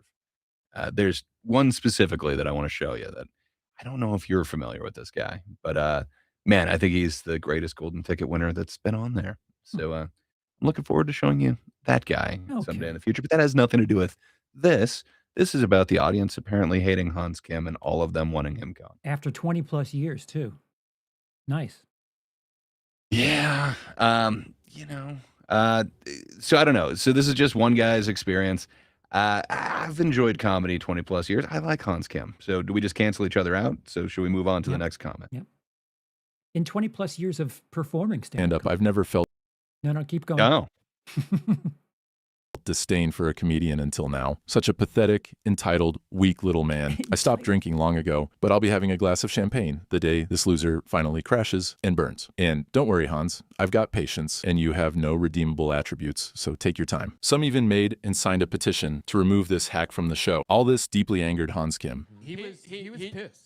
Oh no, he blocked me on Instagram today. Oh my What does that have to do with him? he did? Yeah. Oh, It's okay. I mean, it was getting really nasty after he kicked your ass out of the green room. It was getting super nasty. Which time? He was, Oh yeah, gosh. twice. He kicked you out of the green room? Oh, we didn't stop hearing about it. Really? It was 2 times. I haven't. No. So on the I feel like this is 30th, he fake. kicked me out of the green room, and on the 31st, I got there early. I and mean, they're told not the staff, I was sitting like, I behind don't a think he's giant gonna white want me goo, there, if so that's can what you you find me think. a nice place to stay at. And I stayed on the street upstairs in the balcony with other people, like with Aaron Bilal and all that. Hans kicked you out? Yes. Kicked his ass out. Tony ignored it for a while until Rick came back and performed another great set. You know what? He had a great set tonight, but absolutely, Hans, sorry, bro. Next week, your final week in town, 60 seconds versus 60 seconds for the regular ship. Your final week in town. It will be Rick Diaz next week's show. It's right there. So I'm not sure. You're right. the But fuck? Hans had just battled, so he's supposed to do week on, week off. And I think Diaz was in town. I want to say there were like 3 weekend stretches or something like that. So I'm not sure exactly how he got it worked out with his visa thing or whatever. But he had these restrictions where he could only be there so often. Yeah, 6 months but on, they 6 made months it off. work. I'm well aware. I think it was much less than that. It could be 3 I months. think it might Could be 3 a months. Brussels thing, but Yeah. he I got also, the match that he was looking for. I also am married to a citizen, so it's a little bit different for a family rather than work. So yeah, it could be even shorter. Could be 6 weeks. Man, show some of the jokes. Show either Nah. Diaz or nothing. We're just gonna judging go this. drama. Just trust me. Hans was floundering. Diaz was awesome. The match ended up happening on an episode with Shane Gillis and Matt McCusker as guests, and just look at their reactions when it was over. The All right, stakes. honest vote Well, I mean, in that 1 minute. I don't know if it's a. All right, my vote. Do I actually have to vote? I don't know if you. I'm looking at this as more of like commentary. All right, commentary. Rick's got the longest forearms I've ever seen. He is kind of lanky. Rick's got long. But who got forearms. more laughs in that 1 minute? Again. Who do you think? Who do I know? It's not who do I think. Yeah, who? All right, I guess we'll see. All right. Rick. Okay. Shane says Rick Diaz. Matt McCusker. Energy is It was close. It was very close. But I surely thought the muscles from Brussels brought the heat. Oh my God. Oh my God. Yeah, if you expect a Lamborghini to go fast, you're not going to be surprised. But if you expect a pickup truck to go fast, there's going to be a difference. Now, if you expect those things to haul groceries, you're going to be shocked at the outcome. It depends on doing laughs per minute for someone who has that particular type of material. It'll look inflated, but that's the type of material Will you he change your set if you know you're going against somebody who's gunning for your spot and you know that they do one-liners, so they're going to get a lot of jokes off per that 1 minute. I don't know. Without any knowledge of how kayfabe any of this shit is, because Tony said this is your last week here prior to this thing being set up. I feel like there's a strong element of kayfabe to this. I don't know if it's not my style. Like I wouldn't do prop comedy if I was battling a prop comic. That's not what I do. Why would I just adapt because the other person's doing that? That doesn't make any sense. I'm good at this, but let me change to do what they're doing. But why am I going to remove what makes me me to sound like the other person? That doesn't make any fucking sense. And it sounds like something I would have done at 22. Oh, I got to start doing prop comedy shit. Well, I was asking you because I could kind of see it going both ways. Like, Yeah. if you know that it's going to be, they're judging who did the better set, and that dude does one-liners, and it's just a lot of them seem to hit. I might change away from doing like one long story to, okay, I right. think I should do a few different jokes. Yeah, you might hear repetition. You might hear something you've heard before, but I'm going to go for the solid ones. Yeah. I think that's what I would be doing. A little bit tighter, but a little bit stronger too. Yeah. So fast for me, that's probably what I would do, but not like one-liners. But I would probably adjust for the sake of getting those LPMs in. Oh, you got to. I mean, you got to max out the LPMs. After watching that, most people expected Rick to win, but Hans was announced as the winner, even though several panelists had clearly supported Rick. Instead of being gracious, Hans immediately started yelling at him. It wasn't playful or part of the act. You could tell he was genuinely upset. How do you feel right now? Feels all right. I feel like I won tonight either way. I love that. I love this fucking show. Thank you for having me. Thank you for the opportunity. I love HANS either way.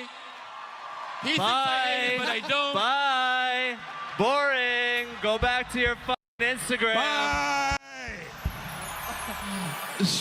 Go back to having a chip on your shoulder, bro. Sugar, I could have roasted you all night. It was such a blatant robbery, it'd be like if the judges gave CM Punk the win in his UFC debut. Even David Lyer knew Hans lost. Well, what did you think about the battle? You saw it.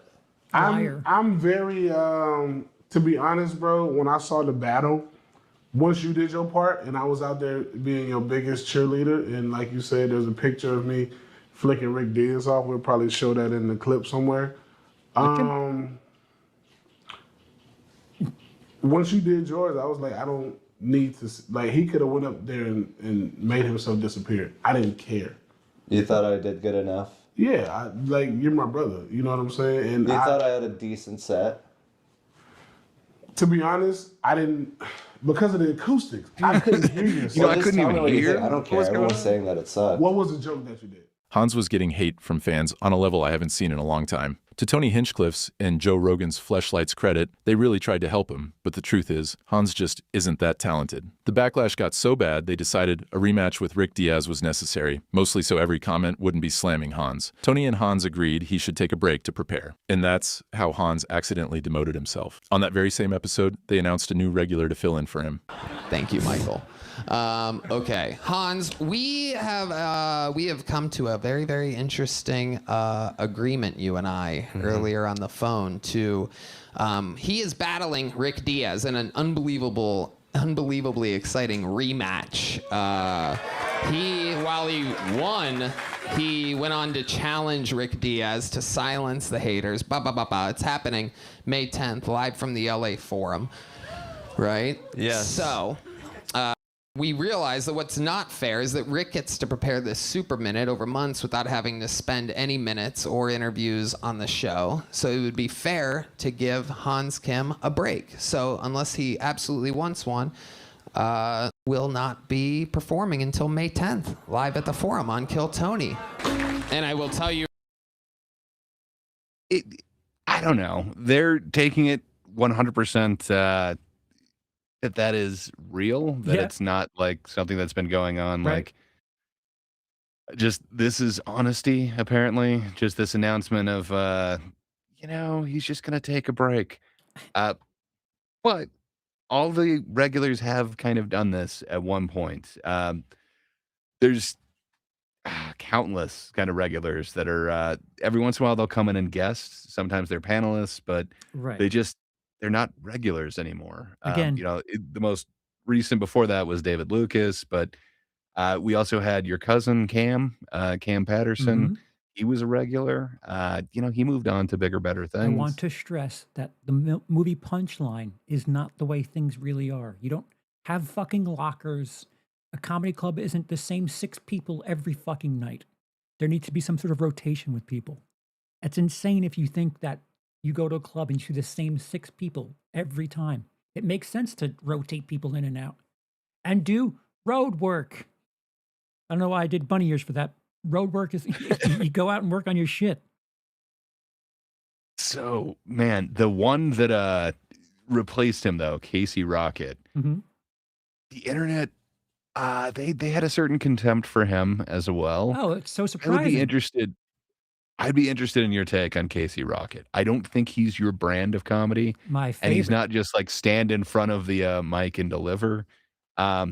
There's a lot of lateral movement going on. So, like this is the other issue I have with what is it fair to call them like the Reddit portion of drama YouTube, where they're Yeah, judging sure. they're judging these people based on a comedy performance you're seeing on a television, where they're they're beneath feature acts. To be fair, there may be MCs if they work on their I don't know, asking people up at their fucking birthdays and bachelorette parties. Right, like What do you do for a living? as far as the as far as the road to like being a headliner is concerned, above an open micer but beneath a feature still isn't what you would expect to be like knockdown, drag out, just flawless entertainment yet. Yeah. Your silence is, I don't know. What No, I was just kind of thinking about it. Like, yeah, you're right. I don't know. I think you could use this to boost up to something where I think that I think you're right. I think the fact that there's some element of kayfabe to this, and then you have another element where these people are treating it like it's true crime shit. You're going to be playing to one thing where the other is going to be totally off the lid. So like it's impossible to keep a straight line on everything because someone's going to overreact to something that isn't really a part of the show, and it's not what you think it is. And I don't think that's fair to anyone.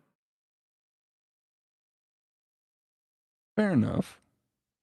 I agree with that. I don't disagree. Nice. Don't know if I have anything to add to that. Yeah. But they did have a rematch. I don't think I can't remember. I know that was an arena one, but I'm not sure if it's a YouTube one. Hmm. So we might not get the jokes of it. But I think those were the ones that I was kind of remembering. Well, we haven't had jokes yet. We've just Yeah, it's I got a feeling we're not going to get that. fucking In this. CCTV footage is all we have. Camera 4. And I will tell you right now, indeed, later tonight, you will all meet the new regular that will open the shows every week here on Kill Tony. Isn't that opener. exciting?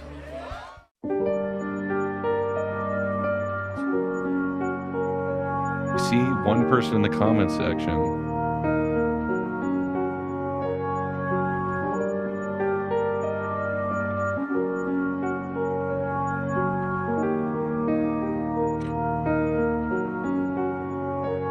And I'm sure that's all he was doing for those months too. It wasn't like he was going out and like headlining gigs or at a tour or anything. I'm sure he was literally just sitting there writing his 1 minute to battle. Oh, we're not going to show the rematch? Wouldn't that be like a triumphant thing? Why would you show that? What is this? What?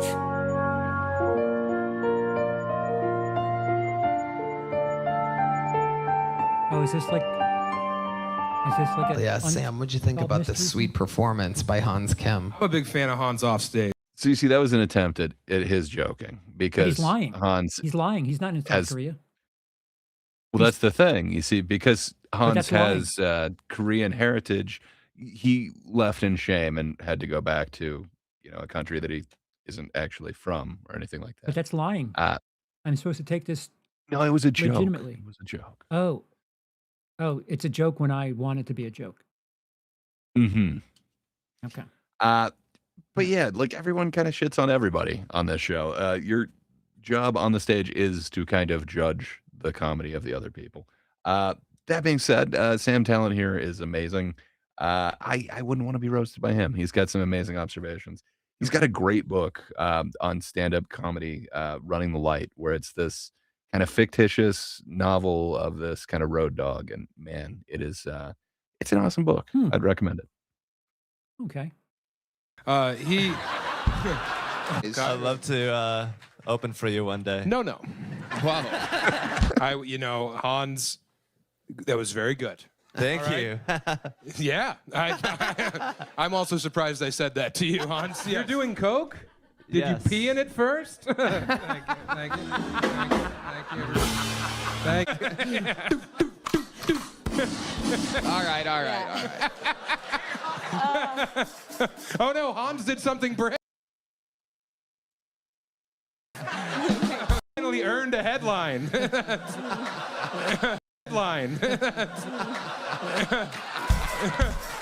Hans, yes. The Palestinian joke was great. All it took for you to write a good joke was a genocide, so that's good. Thank you for doing a good job. Thank you. Yeah. Thank you. It's been pretty tough so far. All right. We had to pretend that Hans was good, and then... Hans plays basketball? He does. He's a nightmare to be out there with.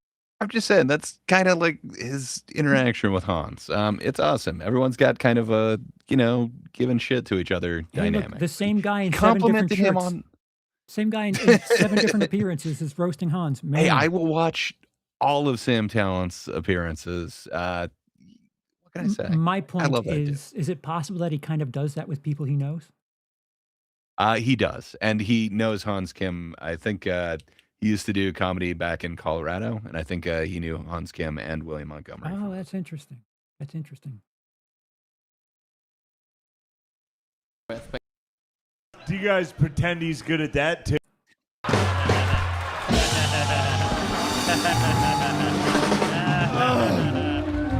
So the issue here is if you say something, Rogan just going, "Argh." yeah, you're saying something Oh, sorry. that a plurality agrees with. That's enough. You don't have to have a majority believe what you're saying. If a plurality exists, you could lean on a stereotype. So knowing that there's a pocket of the internet that thinks he's shitty, if you say that, that pocket will think you're hysterical. So leaning into pluralities is something that I would say a lot of comedians, I won't even just say kill Tony comedians, but it's a smart thing to do. If you're going to guarantee yourself like 30% of the audience will laugh at something, you'll say it. And that 30% will think you're saying something that's true, even though you're kind of exploiting the fact that they think it's true. What you're saying is funny.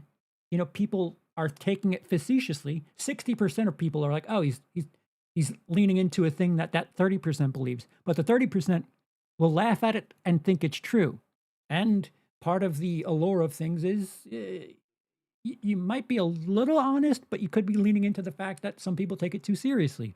That's the appeal of comedy. You could say something that's true, but not mean it. Yeah. Yeah, as Justin Gray is saying, turns out comedians just bust each other's balls. Yeah. Yeah. Yeah.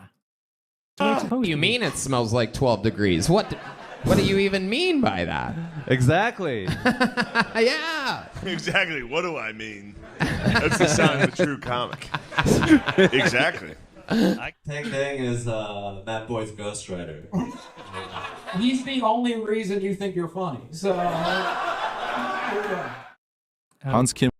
Was that a Obviously. Was that a roast? Hey, battle? Oh, shit. talk about polar. It was a different roast battle, and that was quite an early one in Hans Kim's career, where, a guy did have a funny line where... Yeah, you mean the setup of two people making fun of one another? Like someone said something that was not self-deprecating, but deprecating to the other person? Wow. It's almost like they know the format.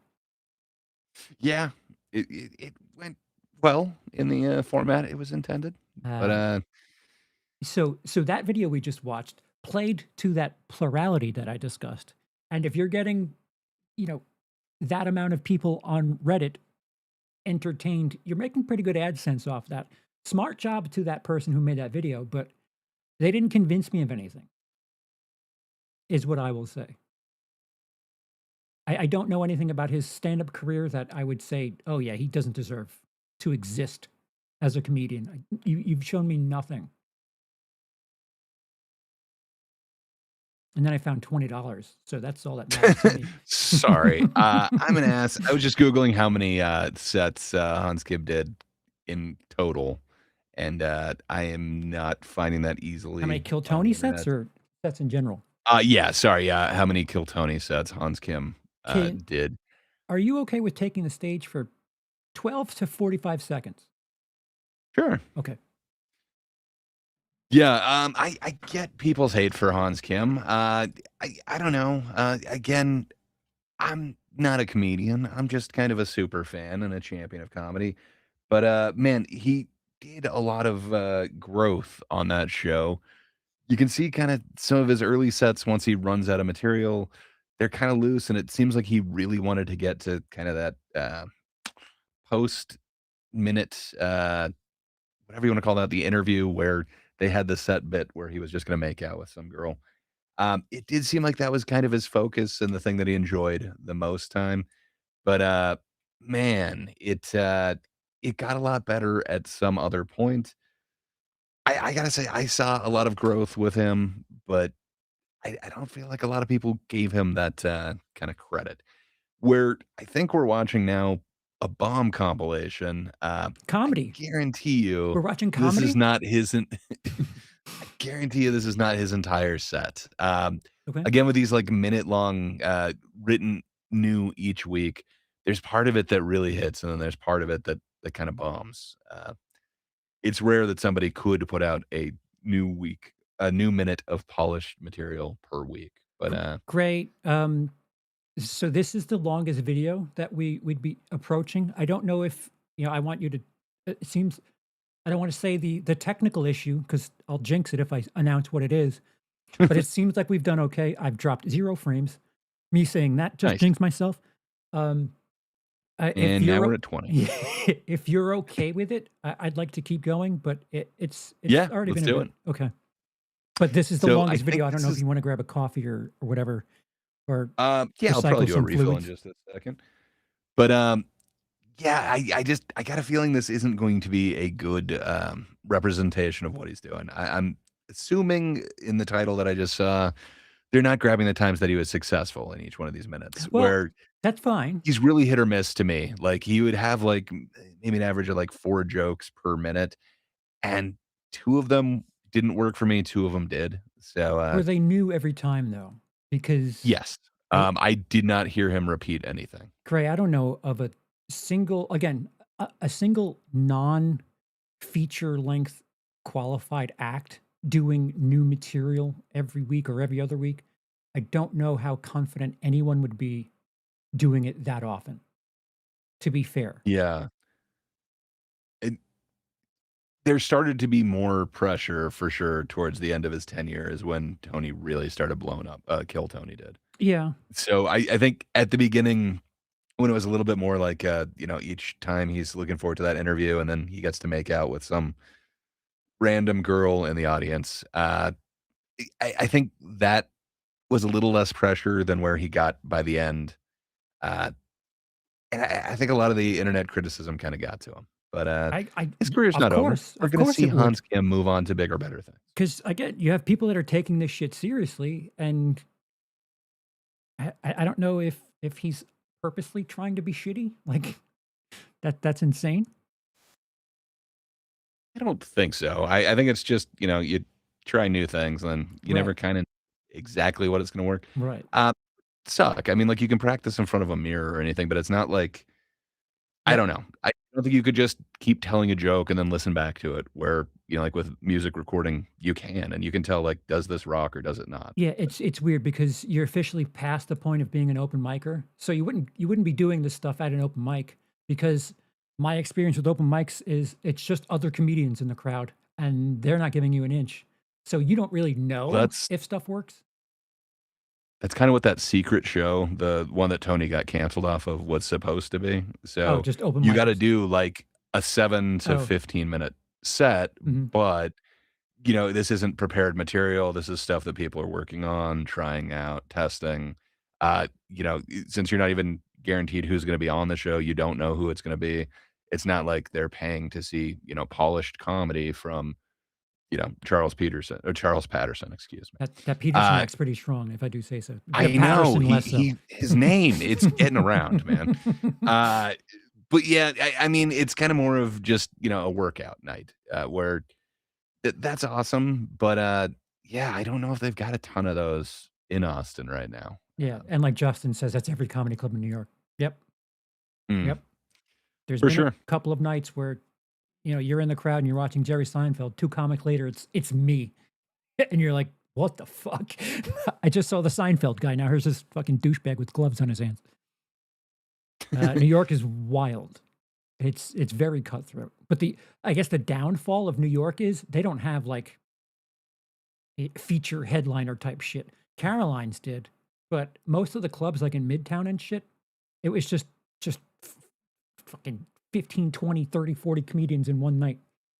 And none of them were doing If you anything listen to one of longer the than 15. Barkers selling tickets, they'll tell you like everyone's coming. Seinfeld will be in there tonight. Chris Rock's going to be there. Chappelle is even there. Wow. All on the same show. Not entirely incorrect. They may be stopping in and doing 5 minutes and then going to a next club and doing 5 minutes.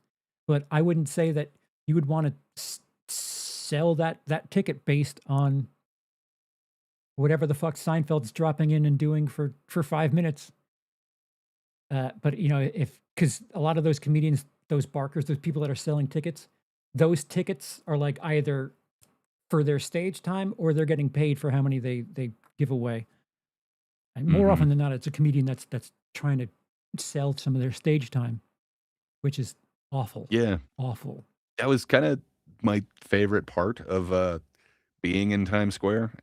Man, way too many people, but like, hey, I at least got a couple laughs from a comedian who was really trying to sell tickets and stuff. And man, it was kind of fun. Especially like hearing the tourists kind of getting duped into it. Like, come on. Suckers. Chris Rock isn't showing up today. But yeah. Yeah. But yeah, those showcases, much more popular in New York. For sure. And there's actually clubs that do it. I don't know. From looking into the whole like Austin thing, it doesn't seem like there's a lot of those that kind of you can just drop in like that. Like a lot of them are kind of Set in interesting stone, right. shows that are Yeah. put together. All right. Well, let's see bad comedy then. Actual comedy. Deal. I'm dropping the gliders back off. I will be right back. Okie dokie. You want to play it? You've seen some of this shit, haven't you? I probably have, but yeah, let's go ahead and play. Sorry. Haha. Lived in a van and Sorry, polar bears. I don't give a fuck about you. You evolved the camouflage against something that melts. Try the sky or water next time. what were you trying to do there? A little Mandalay Bay pun. At least you gave it a shot. But you're saying like she's a bae? Please don't edit this hard. We're going to start the show with one of our regulars, everybody. This guy blatantly lived in a van and barely had any money. He never hooked up with girls when we first met him. 2.5 years later, he's an international superstar, wears a Rolex, drives fast cars, has a hot white girlfriend. Ladies and gentlemen, you guys know the words? Sing it. Hans Kim, everybody. This is Hans Kim. This is Hans Kim. This is Hans Kim. What's up? I don't know if you guys have noticed, but the space between my eyebrows and my eyes is very large. You know, right here, and my eyes start right there. I'm one of the few people that can express anger and surprise with aviator sunglasses on. It almost got me a role on Top Gun 2. No, Goose. Damn Russians. Thank you. I think that the penis is the superior peeing mechanism. The only side effects are rape and murder. But other than that, the penis is superior. What? I do not give a fuck about polar bears. Sorry, polar bears. I don't give a fuck about you. Sorry you evolved the camouflage against something that melts. Try the sky or water next time. Some helpful tips for the polar bears. All right, thank you. Oh, Jesus Christ. Oh, Jesus. Hans. Fuck you guys. Oh, shit, he's mad, folks. We got a mad Hans Kim here. That was a bad doing set. jokes for the polar bears to the polar bears. That's a first. You have a lot of polar bears in your fan base, Hans? A lot of white gay men, so... Okay, so let's go back to this penis peeing mechanism thing, because that's where I got confused. I don't know about anybody else.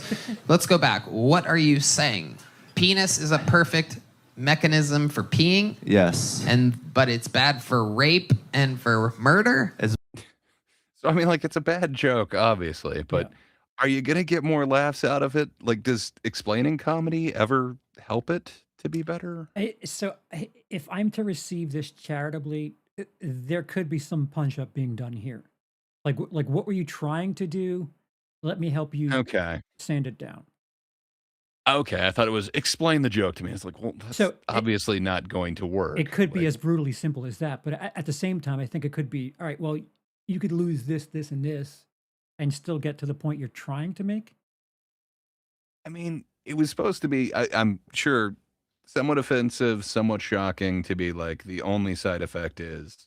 Yeah. And then you go extreme with it. The problem is you need to, it needs to be worth it, and it needs to have the proper effect. Otherwise, you're just saying offensive shit. That's For where, sure. that's where if you're going to say something like that, it better be challenging in some way where, you said something gnarly, but I understand what you're trying to say, and I agree. Otherwise, it's just, you're just saying the R word because you want to talk about penises. That's where it, like, if you're going to go over the line, you have to, it has to be funny. Still ballsy, though. True. There's a lot watching that, and then more that'll watch the replay. I don't know if you could get me to go up there with such few jokes prepared or some material that I was that unconfident about. Again, for some reason, I was already on the idea of doing new raw material for a very large audience. It's horrifying to me, but some people are willing to do it. I wouldn't want the internet to see something that I'm not ready for. And that, I don't know if Hans Kim would tell you that, this material's ready. Could you imagine if Go on. thousands of eyes got to see you just working out a bit, and then, they also get to go on to Reddit and talk about how shit you are and how you're such a horrible comedian and you're just such a hack, and God, you should just give it a rest and let somebody else get on. Dude, the fact that Lapsed told me that there's a combined hour of me on the internet, I don't want, none of that is ready for you. Like if there were a Reddit thing that were judging me based on all the combined clips of me on the internet that I don't feel 90% of it is ready material, I don't think any of it's ready for you to digest. So you judging me on it isn't fair. I don't know. It's a different time. So like I'm something of a antique in this era. So I don't know if I'll ever be a modern era comedian with this rapid I don't know, judging of material. No, and Nightmares in Nerdscape says, can you imagine Carlin trying to work through the timing on his bits in the internet age? He would never have made it. Right. There's just things that are different now. I mean, Rock was notorious for working out bits in clubs and stuff. I don't know. That would be tough because he was doing it cell phone era, but pre Yonder bags or whatever. So people could still upload clips and stuff. And yet I don't feel like I see a lot of Rock trying to work stuff out and not doing like that full Chris Rock thing, which apparently when he was working out, he wouldn't necessarily go into like full energy. No. So I don't know, man. No, that's the random times where you do end up seeing Chris Rock, at Gotham for 6 minutes. That's him working out a portion of a bit. It's not Chris Rock, I'm ready to headline. That's Chris Rock figuring out, all right, how can I make this 6 minutes actually 2? And just going through shit. They do it. They'll drop in on these showcases, but none of it's memorable. Like I said, I've had Seinfeld open for me, and the material wasn't there yet. So, it's just. I would take it. It's just, yeah. And I'm not saying that like we're in agreement. All right, Seinfeld, you're opening for me. It's just in a showcase. In a showcase, you're watching 30 comedians, and it's just the order of things. But there's Coming off the stage, you tell them like, it's okay, cheer up. You'll do better next time. Try to get better by the next time we meet up. Yeah. Just keep working at it, kid. I think if anything, there's a disadvantage if like you've made it and you want to work things out, because anytime you're on stage, it's like, oh my God, it's you, the fucking guy with the thing in the $1 million show. And it's like, no, I'm trying to work shit out. I'm not ready yet. Don't judge me on this. Which is why I guess I would just in a showcase, they don't sell you a ticket to the Chris Rock show because it's a night of comedy. Yeah. Who knows who's going to show up? But you can't. It could be anyone. Yeah. Yeah. You're not paying $100 because it's not Chris Rock's $100 set. You're paying $20, buy 2 drinks, because you're going to see about 15 to 30 comedians, and they're working on their $100 set. I just know I would absolutely hate it if there was like a compilation of every time like my band bombed or whatever. Man, it seems like most times we played a show for the first time in a city, like it did not go well. Right. Man, I'd hate to have like a compilation of right. Okay, Yeah. and this was a show to 3 people, Yep. and nobody's interested. And Yep. in this one, they made us stop when the game came back on. And we were just the commercial entertainment. No. I would hate that if there's a compilation of just that. So this is kind of cutting me hard Yeah. seeing this. I But would not advise Hans. Hans definitely had at all. He had a ton of bombs, but Okay. he also had a bunch of ones that hit. So I don't know. It sucks. So that did seem to be an entire set that they showed, and it did not go well. No. So, No, I'm not know, trying we'll to defend the set, but how new is it is my question. Because I don't think it's. I think all of them he does come up with that week. Like he seems pretty honest. Like it seems to be really about him. That's and stuff. inhuman. So That's inhuman to me. Some weeks you don't have he material. also is pretty autistic. Oh, cool. He doesn't seem to have issue saying socially awkward things to people Oh. or being socially awkward Okay. or not saying things that other people would want to kind of. He doesn't have as many anxieties or whatever as a lot of people have. Oh, so I could tour with him and tell him honest things, and he wouldn't take it offensively. Maybe. Although I wouldn't he want to did hang out with hate anyone. Rick Diaz, so Okay. I don't know. I'm not sure. All right. It could sour. I didn't do the friendly thing right in stand-up, so I don't know. Anywho, on to the next one.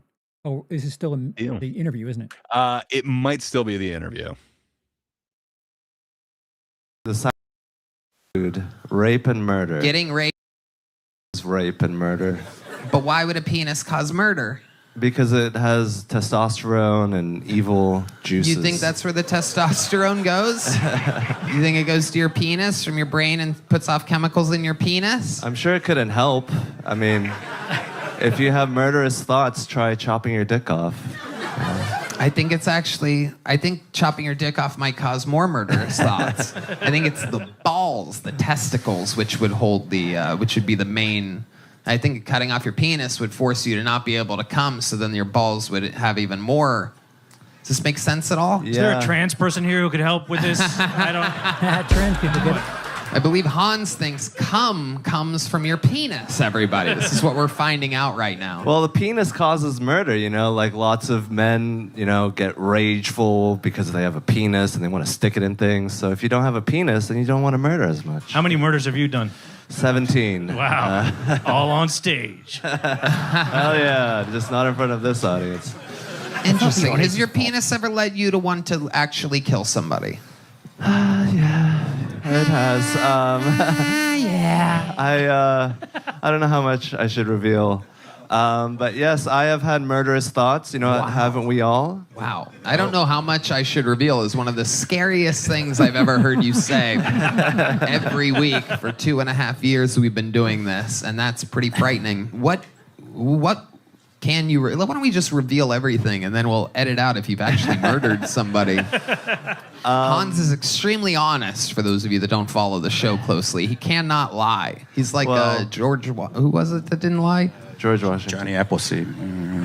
Oh, the stripper thinks it was Abe Lincoln. Yeah. It was Abe Lincoln. Oh my goodness, you are. The Red Rose girls would never get that right. That's a true yellow rose. Abe. Yeah. What's happening now? I don't get the rose jokes. So the yellow rose and the red rose are gentlemen's clubs in the Austin area. 2 different rose colors? They're owned by the same company, fair but they seem to have a little bit of a rivalry. The Rose Empire? Yeah. I don't know, man. That still seemed like they're kind of dissecting a bit. Oh no, it feels like punch up. Tony, It feels like punch up. Tony seemed like he was saying maybe it should be more of a balls joke than fair enough. Yeah, it feels like a punch up chest. It feels like 50-50. 50-50 punch up session and 50-50 we still have an audience we need to entertain. So all right. Fair enough. It felt a little bit more like we're dissecting the joke, but sure. I think there is a different way to do it. I think there's some sort of like magician palming thing happening to it where it's something of a punch-up session, but it also feels like he's getting ribbed for his shitty set. So I feel like whatever you're looking for, you're getting it. Because I definitely feel like he's getting some sort of punch-up advice on like do you really want to talk about your penis? Shouldn't you talk about your balls? But also like making him feel shitty because it was a bomb set. Yeah. No, that was that's the worst one I can remember. But hey, maybe there's more. Maybe there's a crescendo on this compilation.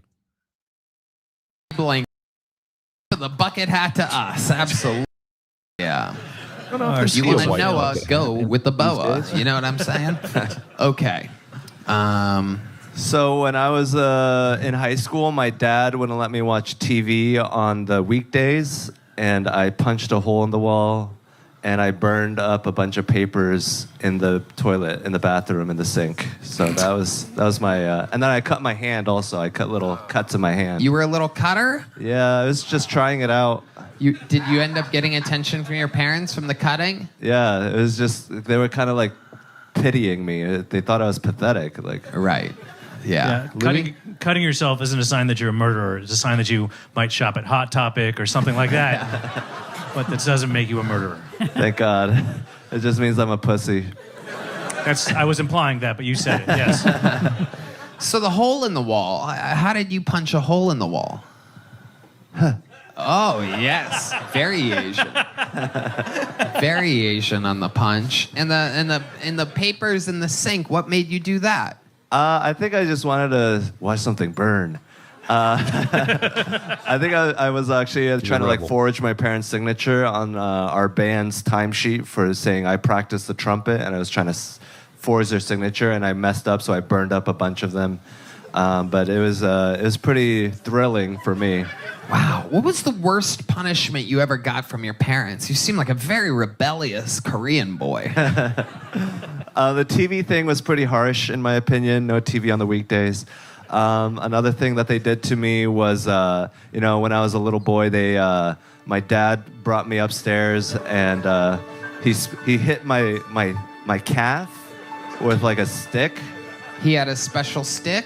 Yeah. Was it from outside, or was it something else? It was like from a TV antenna or something, and he was like, see, I need to hit you. This is for your own good. Here, I'll hit myself. and he hit himself, and then he's like, okay, now I get to hit you. And I was like, this is so weird. This is like even worse than if you just beat me. Yeah, Louis. It sounds vaguely sexual, I would say. It sounds kind of hot. Yeah. You have a ball gag in during this? I don't want to hear you cry. Put the ball gag in your mouth. I hit me and then I hit you. You've been a bad boy. You're so much more masculine when you're Korean. It's really impressive. It really is. I have a fully grown Korean man deep inside me. Not the first time. Anyway.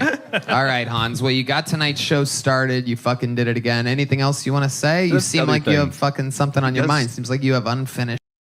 Kind of a cold open for almost every one of the shows. That's not the easiest gig. No. I mean, they are cheering because the show started, but Yeah. man, to get people in that laughing mood. No. I Not wouldn't want to fun. be that Nope. that first guy. Nope. Not fun. Business. Yeah, I mean, I don't know. I don't know. You guys must not think about polar bears as much as I do.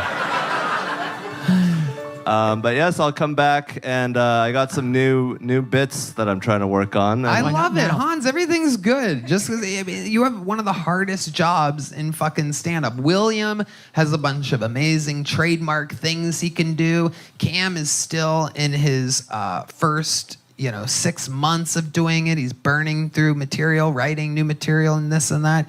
You've been doing this for 2.5 years. It's not easy to do what you do. Don't take it hard on yourself, but you did kind of bomb tonight. But don't take it that hard on yourself. It's the craziest thing in fucking comedy history to have to do a new minute every week with millions of people watching. Literally, people don't make it a minute into most of the specials that go out nowadays, like on fucking Netflix and shit. That's Wow, right. both of the band members just said it's true at the same time, just to let you know how spot on I am. How spot on I am. Fuck yeah. But yeah, it's crazy what you do. Louis? Yeah, don't be so hard on yourself. Just go back home and get back to cutting yourself. Yeah, you did pretty good. My only, all that I ask you is 10 Hail Marys and 5 self-whips with an antenna. There he goes, Hans Kim, ladies and gentlemen. Did I pull up?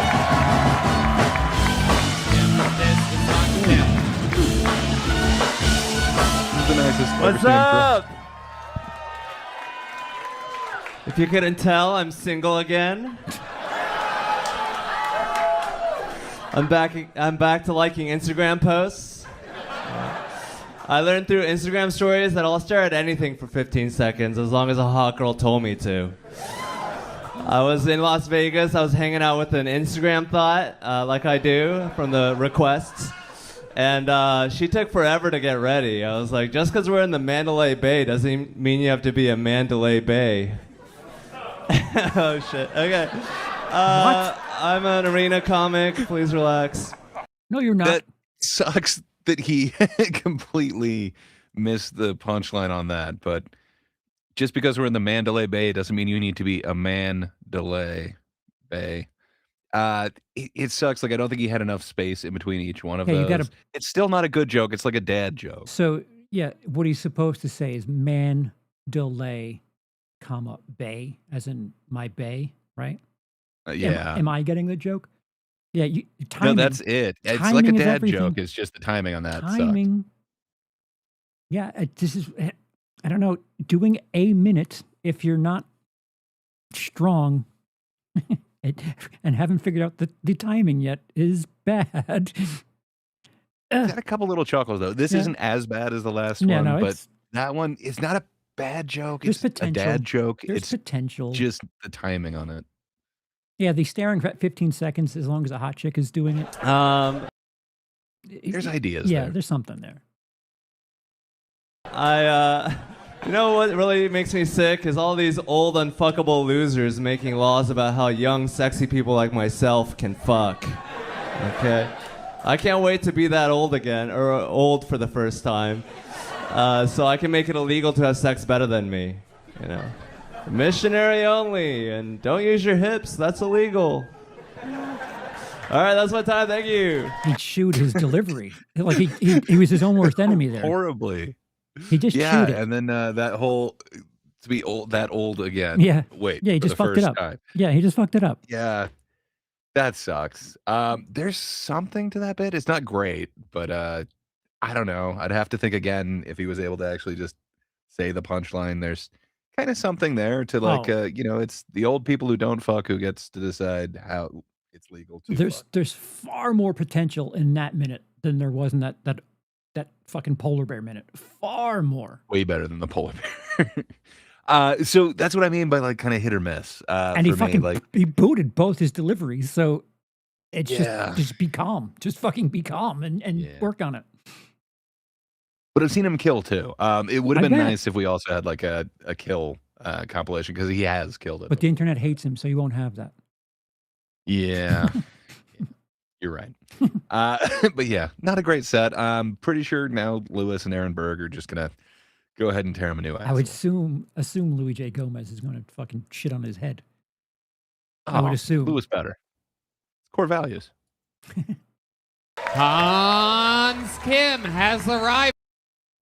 Started some real good energy there at the top, and then a good finish there at the end. But I mean, I think we all remember that Mandalay Bay part, really, more than anything. It really stood out there. What were you trying to do there? A little Mandalay Bay pun. At least you gave it a shot. But you're saying like she's a bay, like a bay. Yeah. Mandalay? Like Bay? a bay that delays men, like a Mandalay Bay. Oh, listen, we all got it at the same time there. That's how you should do it. Just start the joke over. Do it like that. Hey, Like a Mandalay Bay. Come on, let's hear it. Let's see if it works this time. I was hanging out. She took forever to get ready. I was like, just going to the Mandalay Bay doesn't mean you have to be a Mandalay Bay. Wow, look at that. Where's the fireworks? Give me some fireworks there. Yeah, I need fireworks so badly. That's the way to do it. You can't Dad find joke, them? though. No. It can only be so Because good. I think they're only clapping because if Yeah. they heard that at a real show, no one would fucking be happy. No shit, Red Man. Welcome to another episode. I was trying to play the cricket song. You messed me Very up. good. Okay. Those are the best jokes when you get to explain them and then repeat them. Yeah. That's what I'm saying. He's the absolute best over here, dressed like an Asian John Wick tonight. I love it. Wait, do you normally dress like this? No, this is my second time. Second time, you just went, and this is just a new thing. You're like, I'm going to wear a fucking dope suit. Yeah. Or is it the same suit that Joe Rogan bought you? Yes. Yeah. He literally wore it Friday night, Saturday night. Did you wear it last night? No. No, you took a night off. Yeah, I took a night off. And Tony, I heard some rumors that he acted up a little this weekend. He had his ego has arrived, everyone. The young boy, he's done a few arenas now, and he's getting a little bit chippy choppy or something like that. Showing up late to the car. He forgot his suit at one point, so he had to run back. Literally, he's holding up an entire 2 SUVs of a high level. I mean, we have a police motorcade and everything, and everybody's like, we're just waiting for Hans. That's so weird that an Asian guy is horrible with laundry. That is wild. Too soon. Sorry. Too soon. His cleaning is drier than his jokes. I love it, Hans. Very, very good. Wait, are we not allowed to be racist against Asians in this crowd? No, you are. Come on, definitely. Austin. Look, don't the be Mexicans fucking... love it. Absolutely. Here, watch. I got one. Not only is he dressed like a reservoir dog, he'd also eat one.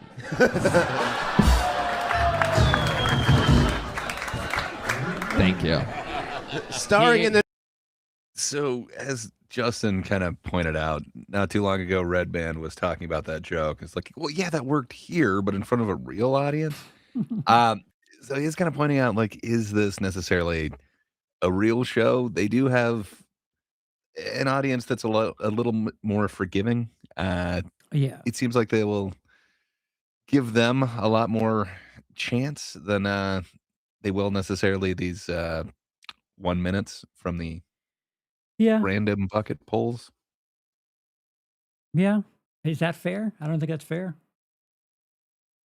I don't know if a lot of these jokes would be going over gangbusters Yep. or as much as they are in front of like just a random crowd.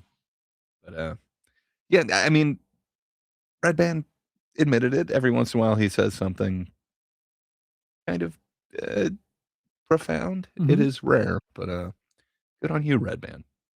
The new movie, Men in Black. Galaxy Defender. I love it, Hans Kim. So you were in Vegas all weekend. It was the weekend of your life, right? Yes. Best weekend you've ever had in your life. Uh-huh. Right. And we're walking around in a $3,000 suit that you cannot take off. What else? What are some other highlights of the weekend? I bought my black roommate watermelons, and she refused them. Whoa. Wait. Why'd you say it like that? Because I forgot. It was on an accident. I was like, she likes fruit. She was like, get me fruit. So I was like, who doesn't love watermelon? And then it turned into this whole plural. thing. You said watermelons the first time you said it. Yeah. Which, by the way, I don't think anybody has ever had multiple watermelons at the same time. How many watermelons did you give your roommate? It was all chopped up, so they were individual. Did you do it with your hands?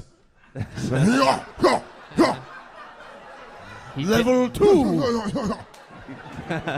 He did it with his bare hands. Stupid. Bare hands. I have to do that joke every 3 weeks. It's automatic.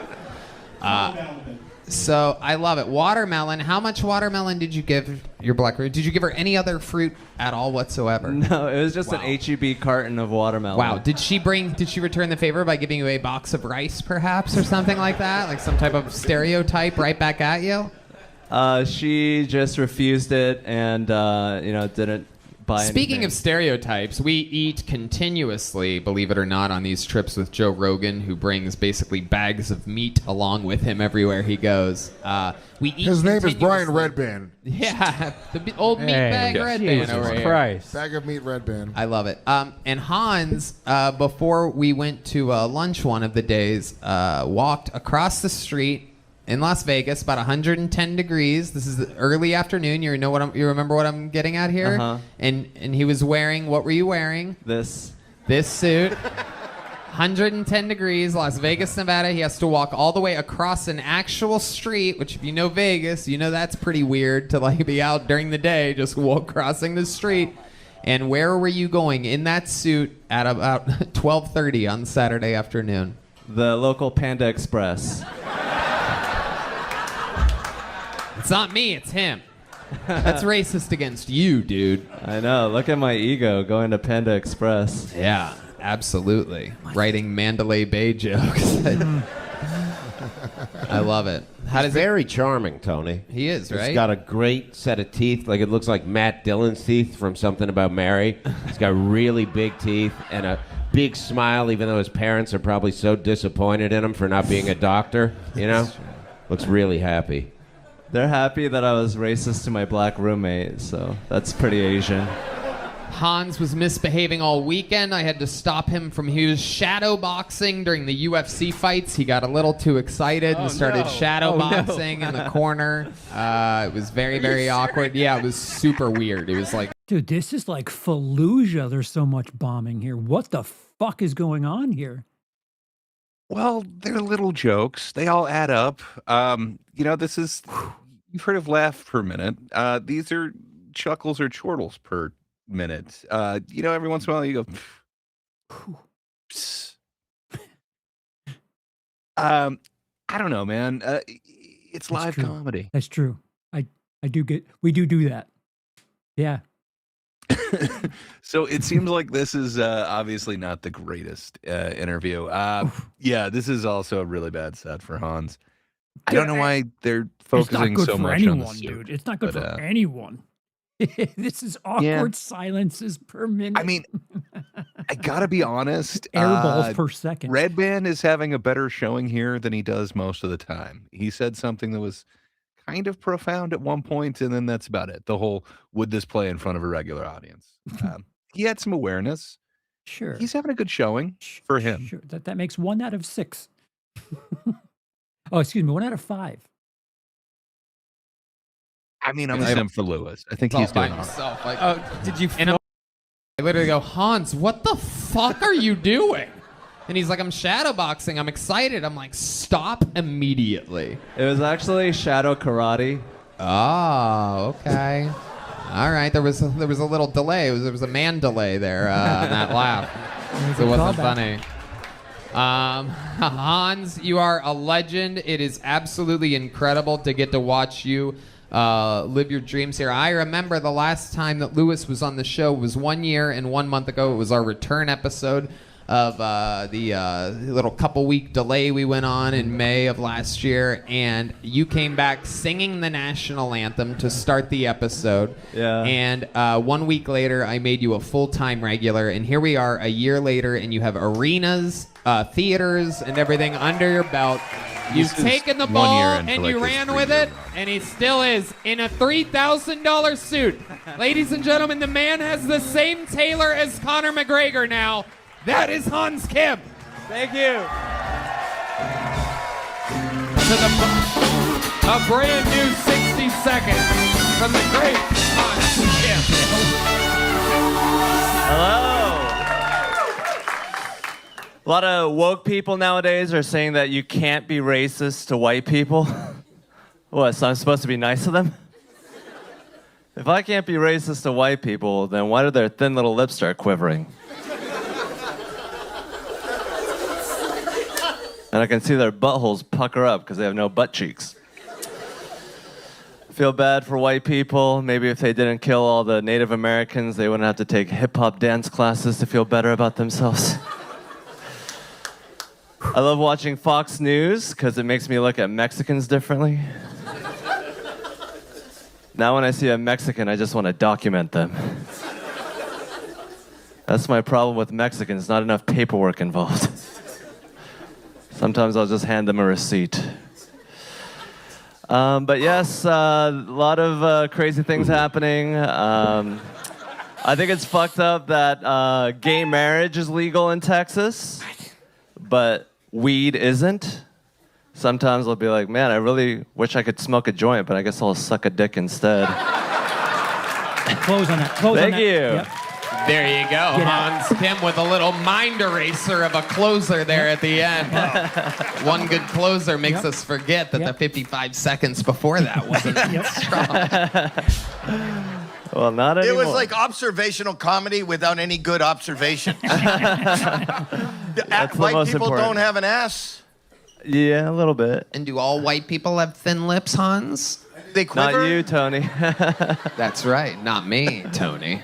I mean, I think the lip quivering thing could have been a funny line. I think there's something that could be there. It's not like it's something that I haven't heard before. The documented thing, it feels like it's just ripping off Hedberg's thing where he's talking about, you know, we don't need to bring documents into the, we don't need to bring paperwork into this.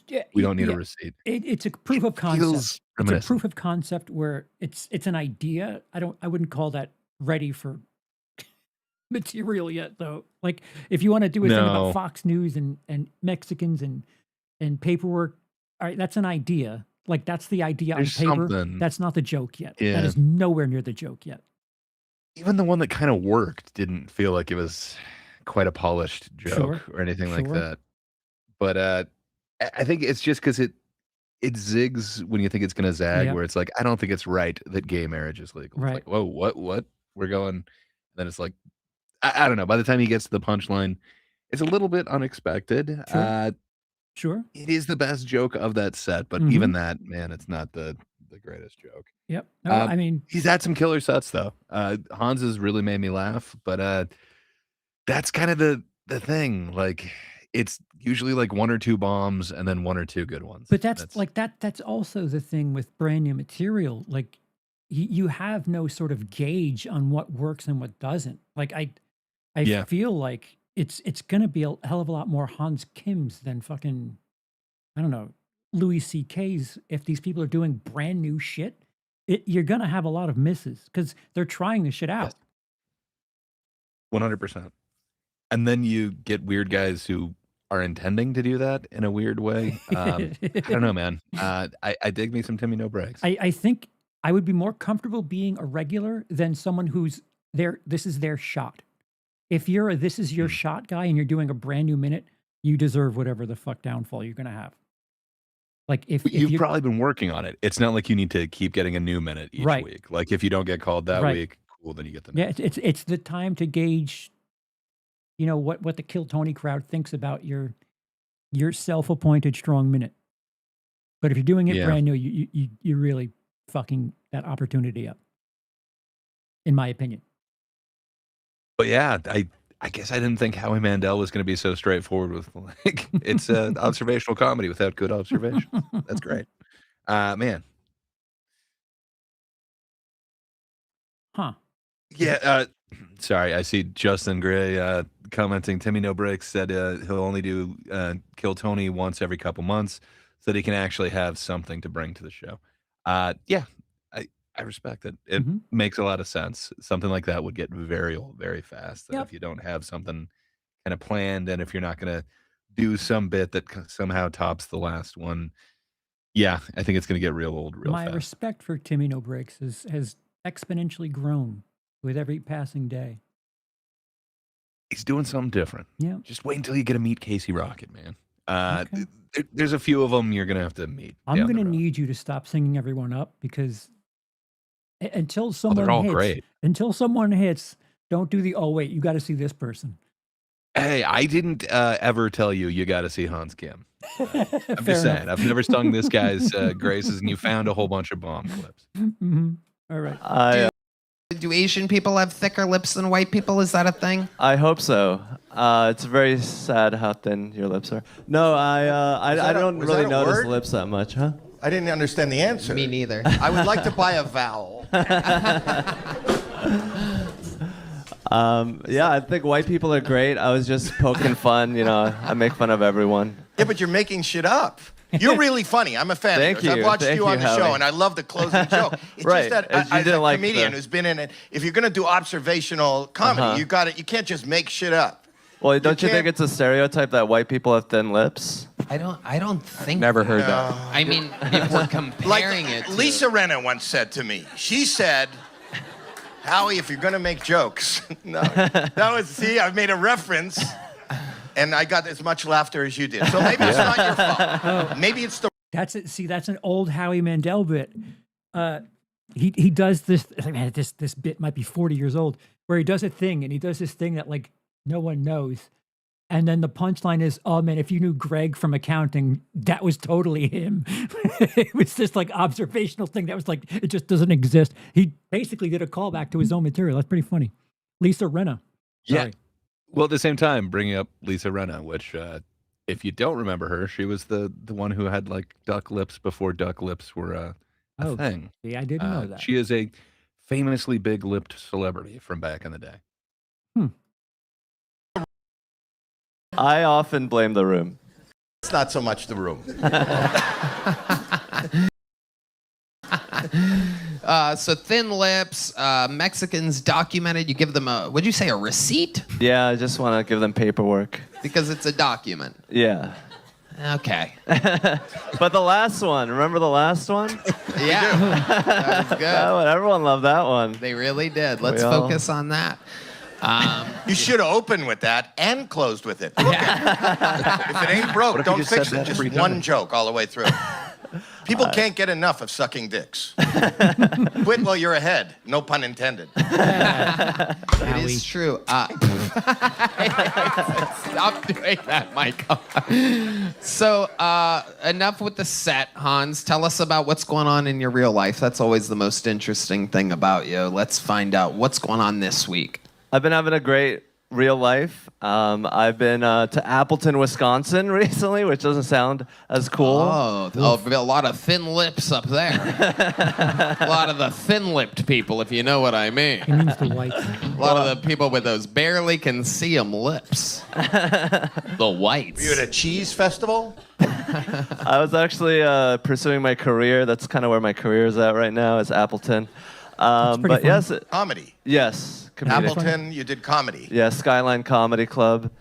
Was it in a tower? Was it in a... It was pretty high up, like third floor. Or the skyline. The skyline of Wisconsin. Yeah, the skyline of Wisconsin, not Yes. that high. It's not How'd bad. it go? It went fantastically. Do any of this material there? I tried to avoid any of the material I did here tonight, but I did a lot of old stuff which talking about Bill Clinton and Monica Lewinsky. Ooh, topical. Damn it. Very good. No better time than 2023. But I went up there, I'd be like, is there any black people in the audience? And sometimes there'd be no black people there. And I'd be like, good, a perfect audience. Right. Yeah, that makes sense. But if there was a black audience, I'd be like, oh, Wisconsin is so gerrymandered, that table just became a congressional district. Okay, so it's probably better if there were no black people. 'Cause one of them is a really good joke, and the other one is about gerrymandering, everybody. I know I love a good gerrymandering joke every once in a while. You know, those thin lips, they love gerrymandering. Yes, indeed. The old thin-lipped whites. I love it. Okay, how's your relationship going this week? My girlfriend's great. We recently started doing acro yoga. You know, it's very stressful. What is that? It's like where I balance her on my foot and try not to get my toes in her pussy. Wouldn't that be called pussyfooting? Howie. Don't pussyfoot around me. I try not to pussyfoot around my girlfriend. Did you have a toe in the pussy yet? That's interesting that was the first thing that you referenced. Was there a toe in the pussy, and did you do it on purpose? Yes. Whoa. And what's the difference between athlete's foot and chlamydia? It's the same thing. I got chlamydia on my foot, right? But yes, it's great. Howie's The way he could just take a razor sharp. concept and run with it. It's amazing. I got chlamydia on my foot. Just stops. You just stop.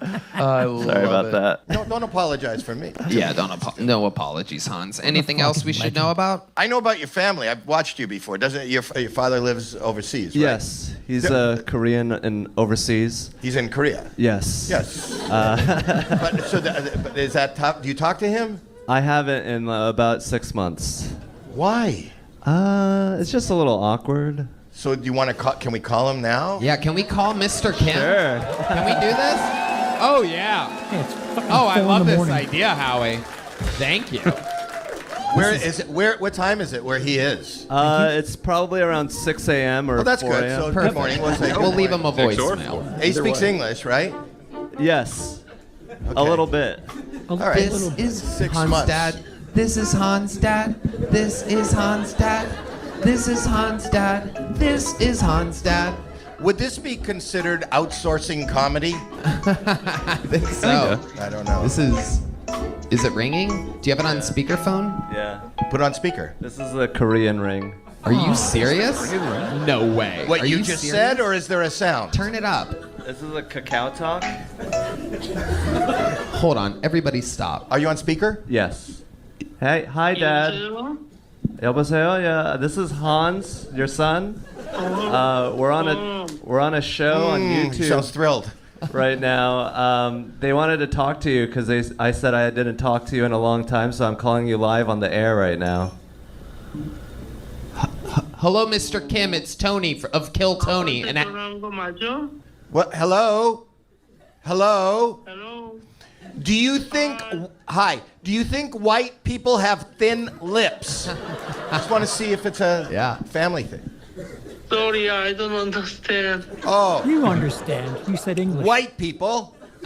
Do you know what white people? Hello? Hello? Hi. This is amazing.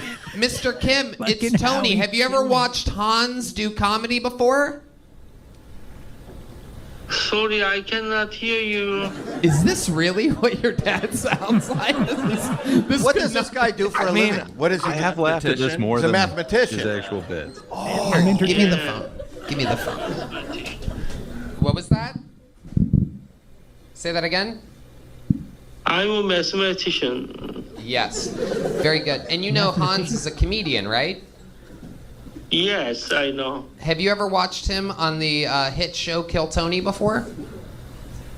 No, I don't. That is interesting. You know your son is wildly successful, correct? Yes, I heard that.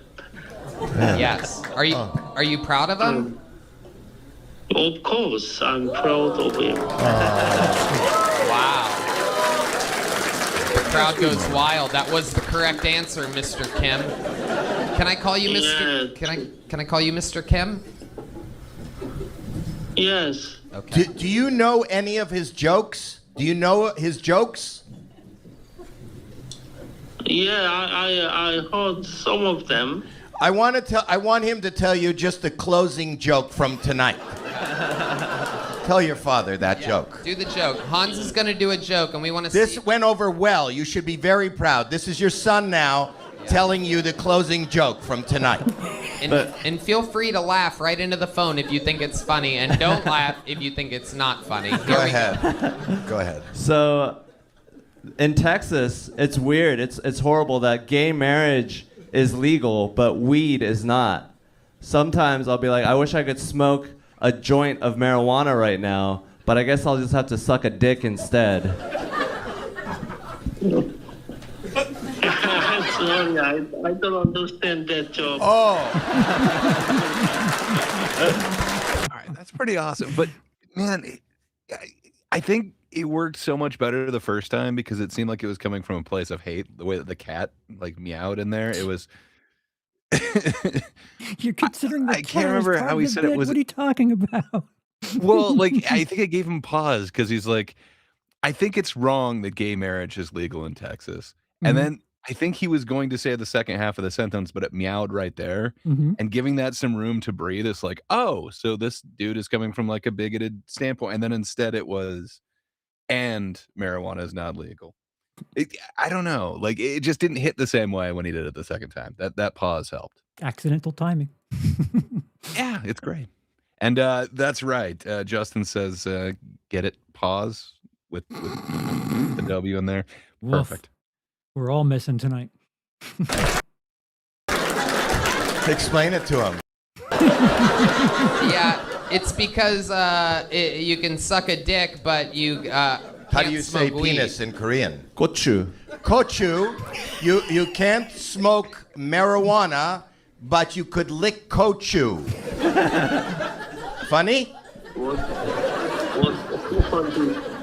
What is the coach? What? Well, I don't know what the coach. Kochu. Kochu. Kochu. Gochu. Kochu. Penis. Penis. Dick. Dick. Dick. There's the laugh.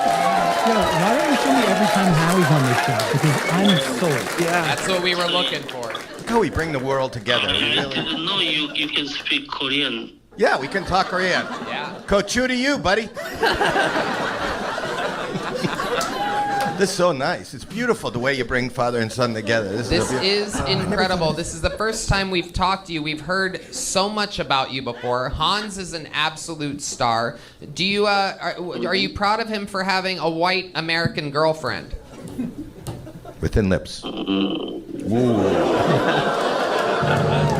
He's okay with sucking dick. Your girlfriend. I'm not so happy about it. I don't mind. Not especially, but I think if he has a girlfriend, that's fine and that's good. But fight or other things are not important.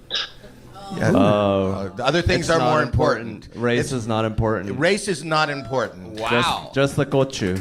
Wow. Race is very important to Hans. He must get his racism from his mother. How do you say vagina? I actually didn't learn that one. How do you say vagina? How do you say vagina in Korean? Jungo? Jungo. So your son puts his foot in her kunjo. Chunga. He puts Sorry. his cujo in. I want him to know that she's very open to your culture, so he knows she's accepting. A woman who lets you put her foot in her cucho is an accepting person. Before we let you go, Mr. Kim, one last question. Do you know any jokes? Do you have like a short joke that you'd like to do for the first time in Kill Tony history? We have you here on speakerphone. Do you know any jokes? The joke of Hans, you mean? One joke. One joke.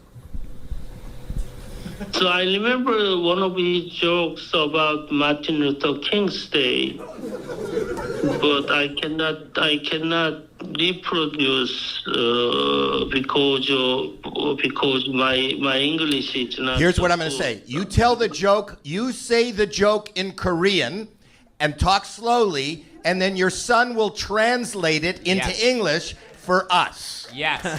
You can do this. This is so weird. Kill Tony is closed caption. It is amazing. You do the joke in Korean, and Hans is going to translate it You ready? for us. Martin Luther King Day joke has to be good. I hope it ends in the N-word. Let's go. Go. Go. So Hans went to library on Martin Luther King's Day, and the library is closed. So he can learn about Martin Luther King. So can you translate louder? It should be open on Martin Luther King's Day, and instead of that, what was this? The library should be closed. The library shouldn't be closed. Why can I translate? On Hitler's birthday. Hitler's birthday.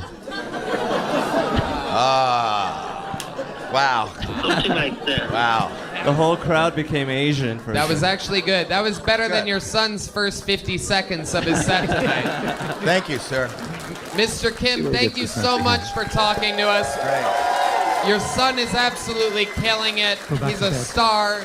He has a full-time career. He's absolutely a stud. You raised a great boy. Thank you so much. What? I wanna pay for my interview. Gotta go. See you later, buddy. Oh shit. Man, that guy knows how to get me to hang up real quick. He started doing the math. Yeah, exactly. A true mathematician. Am I going to get paid for my interview? My lips started to quiver. I can barely tell they're so thin. Hans, what a great way to start the show. You did it again. Thank you, Tony. Beautiful, beautiful boy. Come on. The legend Hans Kim.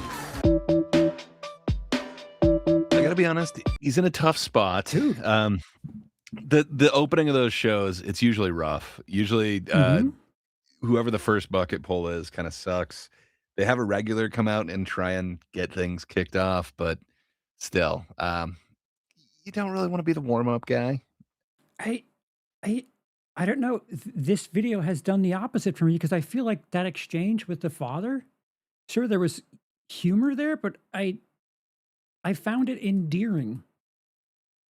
That's kind of Hans's character. Like, he is oddly honest and stuff, and he doesn't seem to have.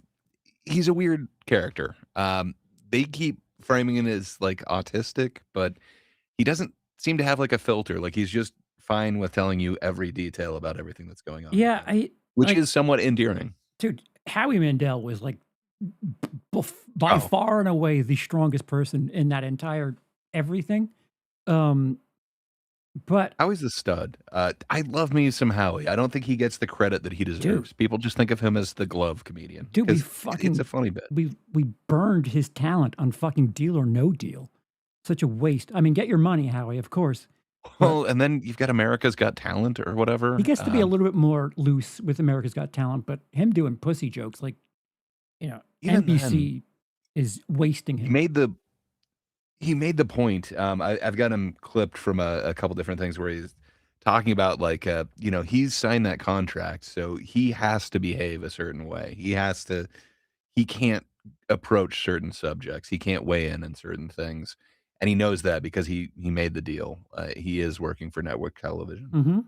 I just wonder what he would be doing if he wasn't, if he didn't have those kind of golden handcuffs. Mm-hmm. Because that dude's hilarious. Mhm. He can be. Mm-hmm. I fully agree. But so the set wasn't strong. The closer was okay. But I found the interview part, the last part at least, to be endearing, and I was entertained by that. So oddly enough, in what was that, 3 or 4 bomb sets, leaving the interview in that last part, it makes me feel like it doesn't belong here because there was humor, there was entertainment in that. Granted, Hans Kim didn't provide much of it, but like he's a piece. There's no momentum. He's trying to get that whole thing moving, and yeah, I got to be honest. He probably has more bombs per capita than William Montgomery, but man, he's got some decent jokes that just they need a little bit of polish on them. That's yeah. I hear ideas. I've heard ideas there. I don't know if anything was polished. I don't know if anything he did was polished, but for the most part, they feel like proof of concept material. And Well, and not he much. was on Kill Tony for like 3 years. He was doing comedy in New York for like 3 years before that. So I mean, like, he's not super new in his career, but he hasn't gone out and done like a special or anything like that. We're not getting like a Gringo Poppy from him. I would like to see him. When I did see Tony Hinchcliffe live the last couple times, I thought maybe like Hans Kim or like a David Lucas or someone would come with him. It was William Montgomery. I dug it. Each one of those guys did an interesting show, which I haven't seen either of them put that into like a special Right. or anything. Hinchcliffe was the headliner when you saw him. How long ago was it?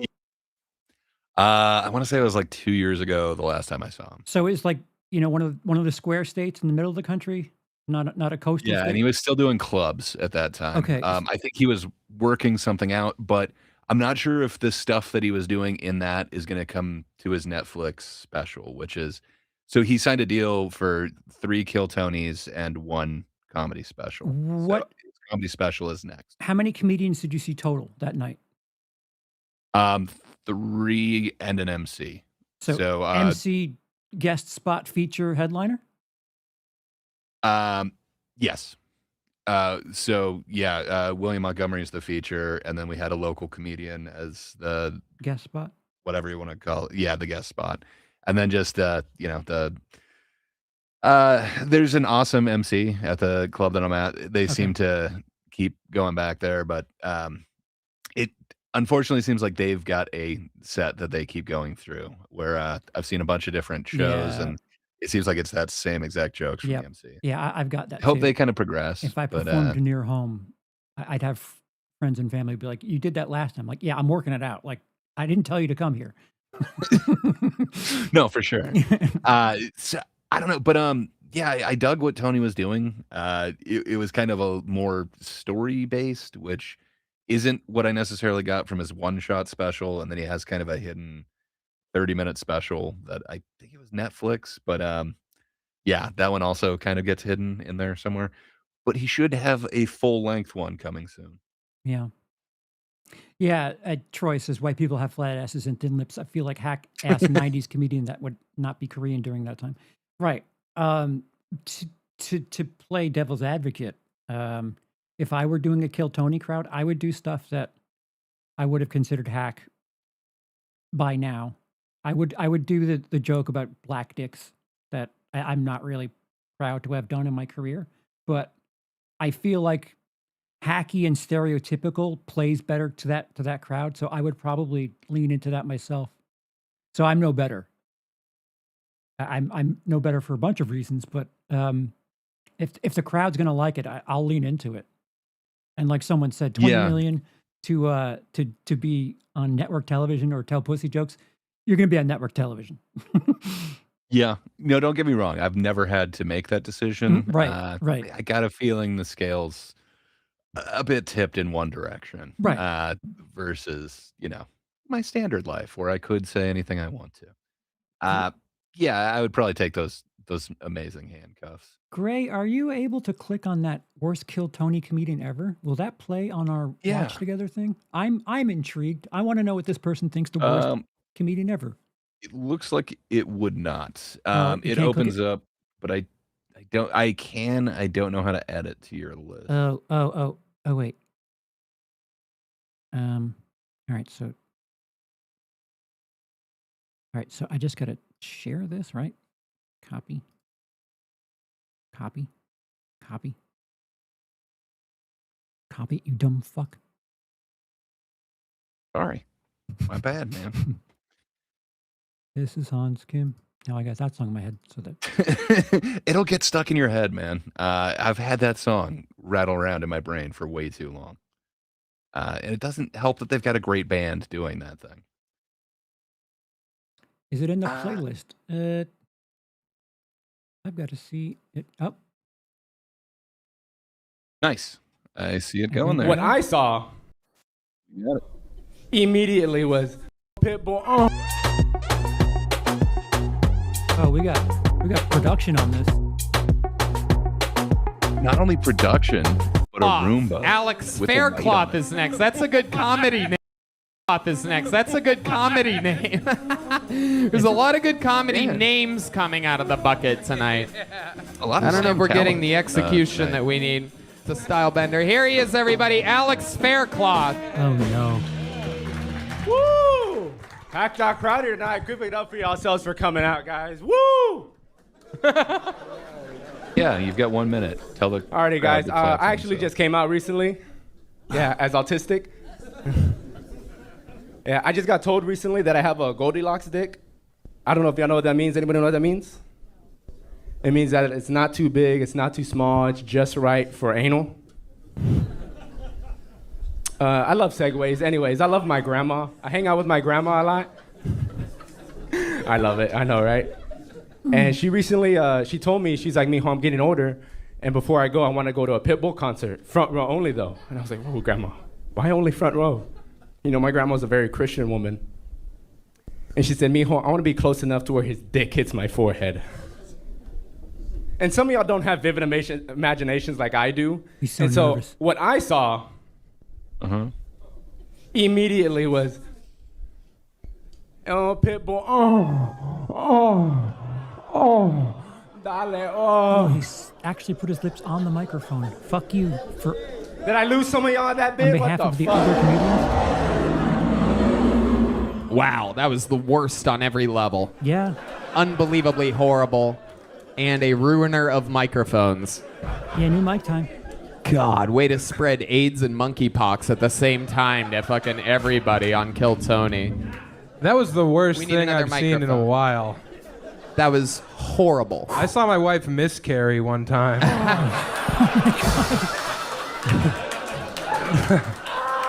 I'd rather go back to that moment. I wish you guys out there could hear the bass player when this guy's on stage. He's just back there. God damn.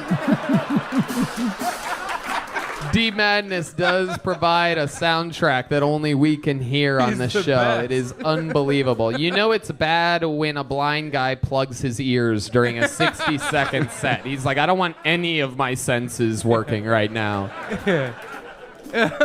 Wow, Alex, I think we all feel like you're. So, I mean, obviously that dude did not have material, but man, is it just nerves? Oh. Our stream is interrupted. Ooh. That's interesting. I've never seen that in my life. Oh. I've never seen that. Interrupted? Yeah, I don't know if we're still live. Are you still seeing this? Stream unavailable. No, suspended for policy violations. Whoa. Oh, shit. I don't know if I'm out of... oh, well, I'll stop streaming now. We're live to no one.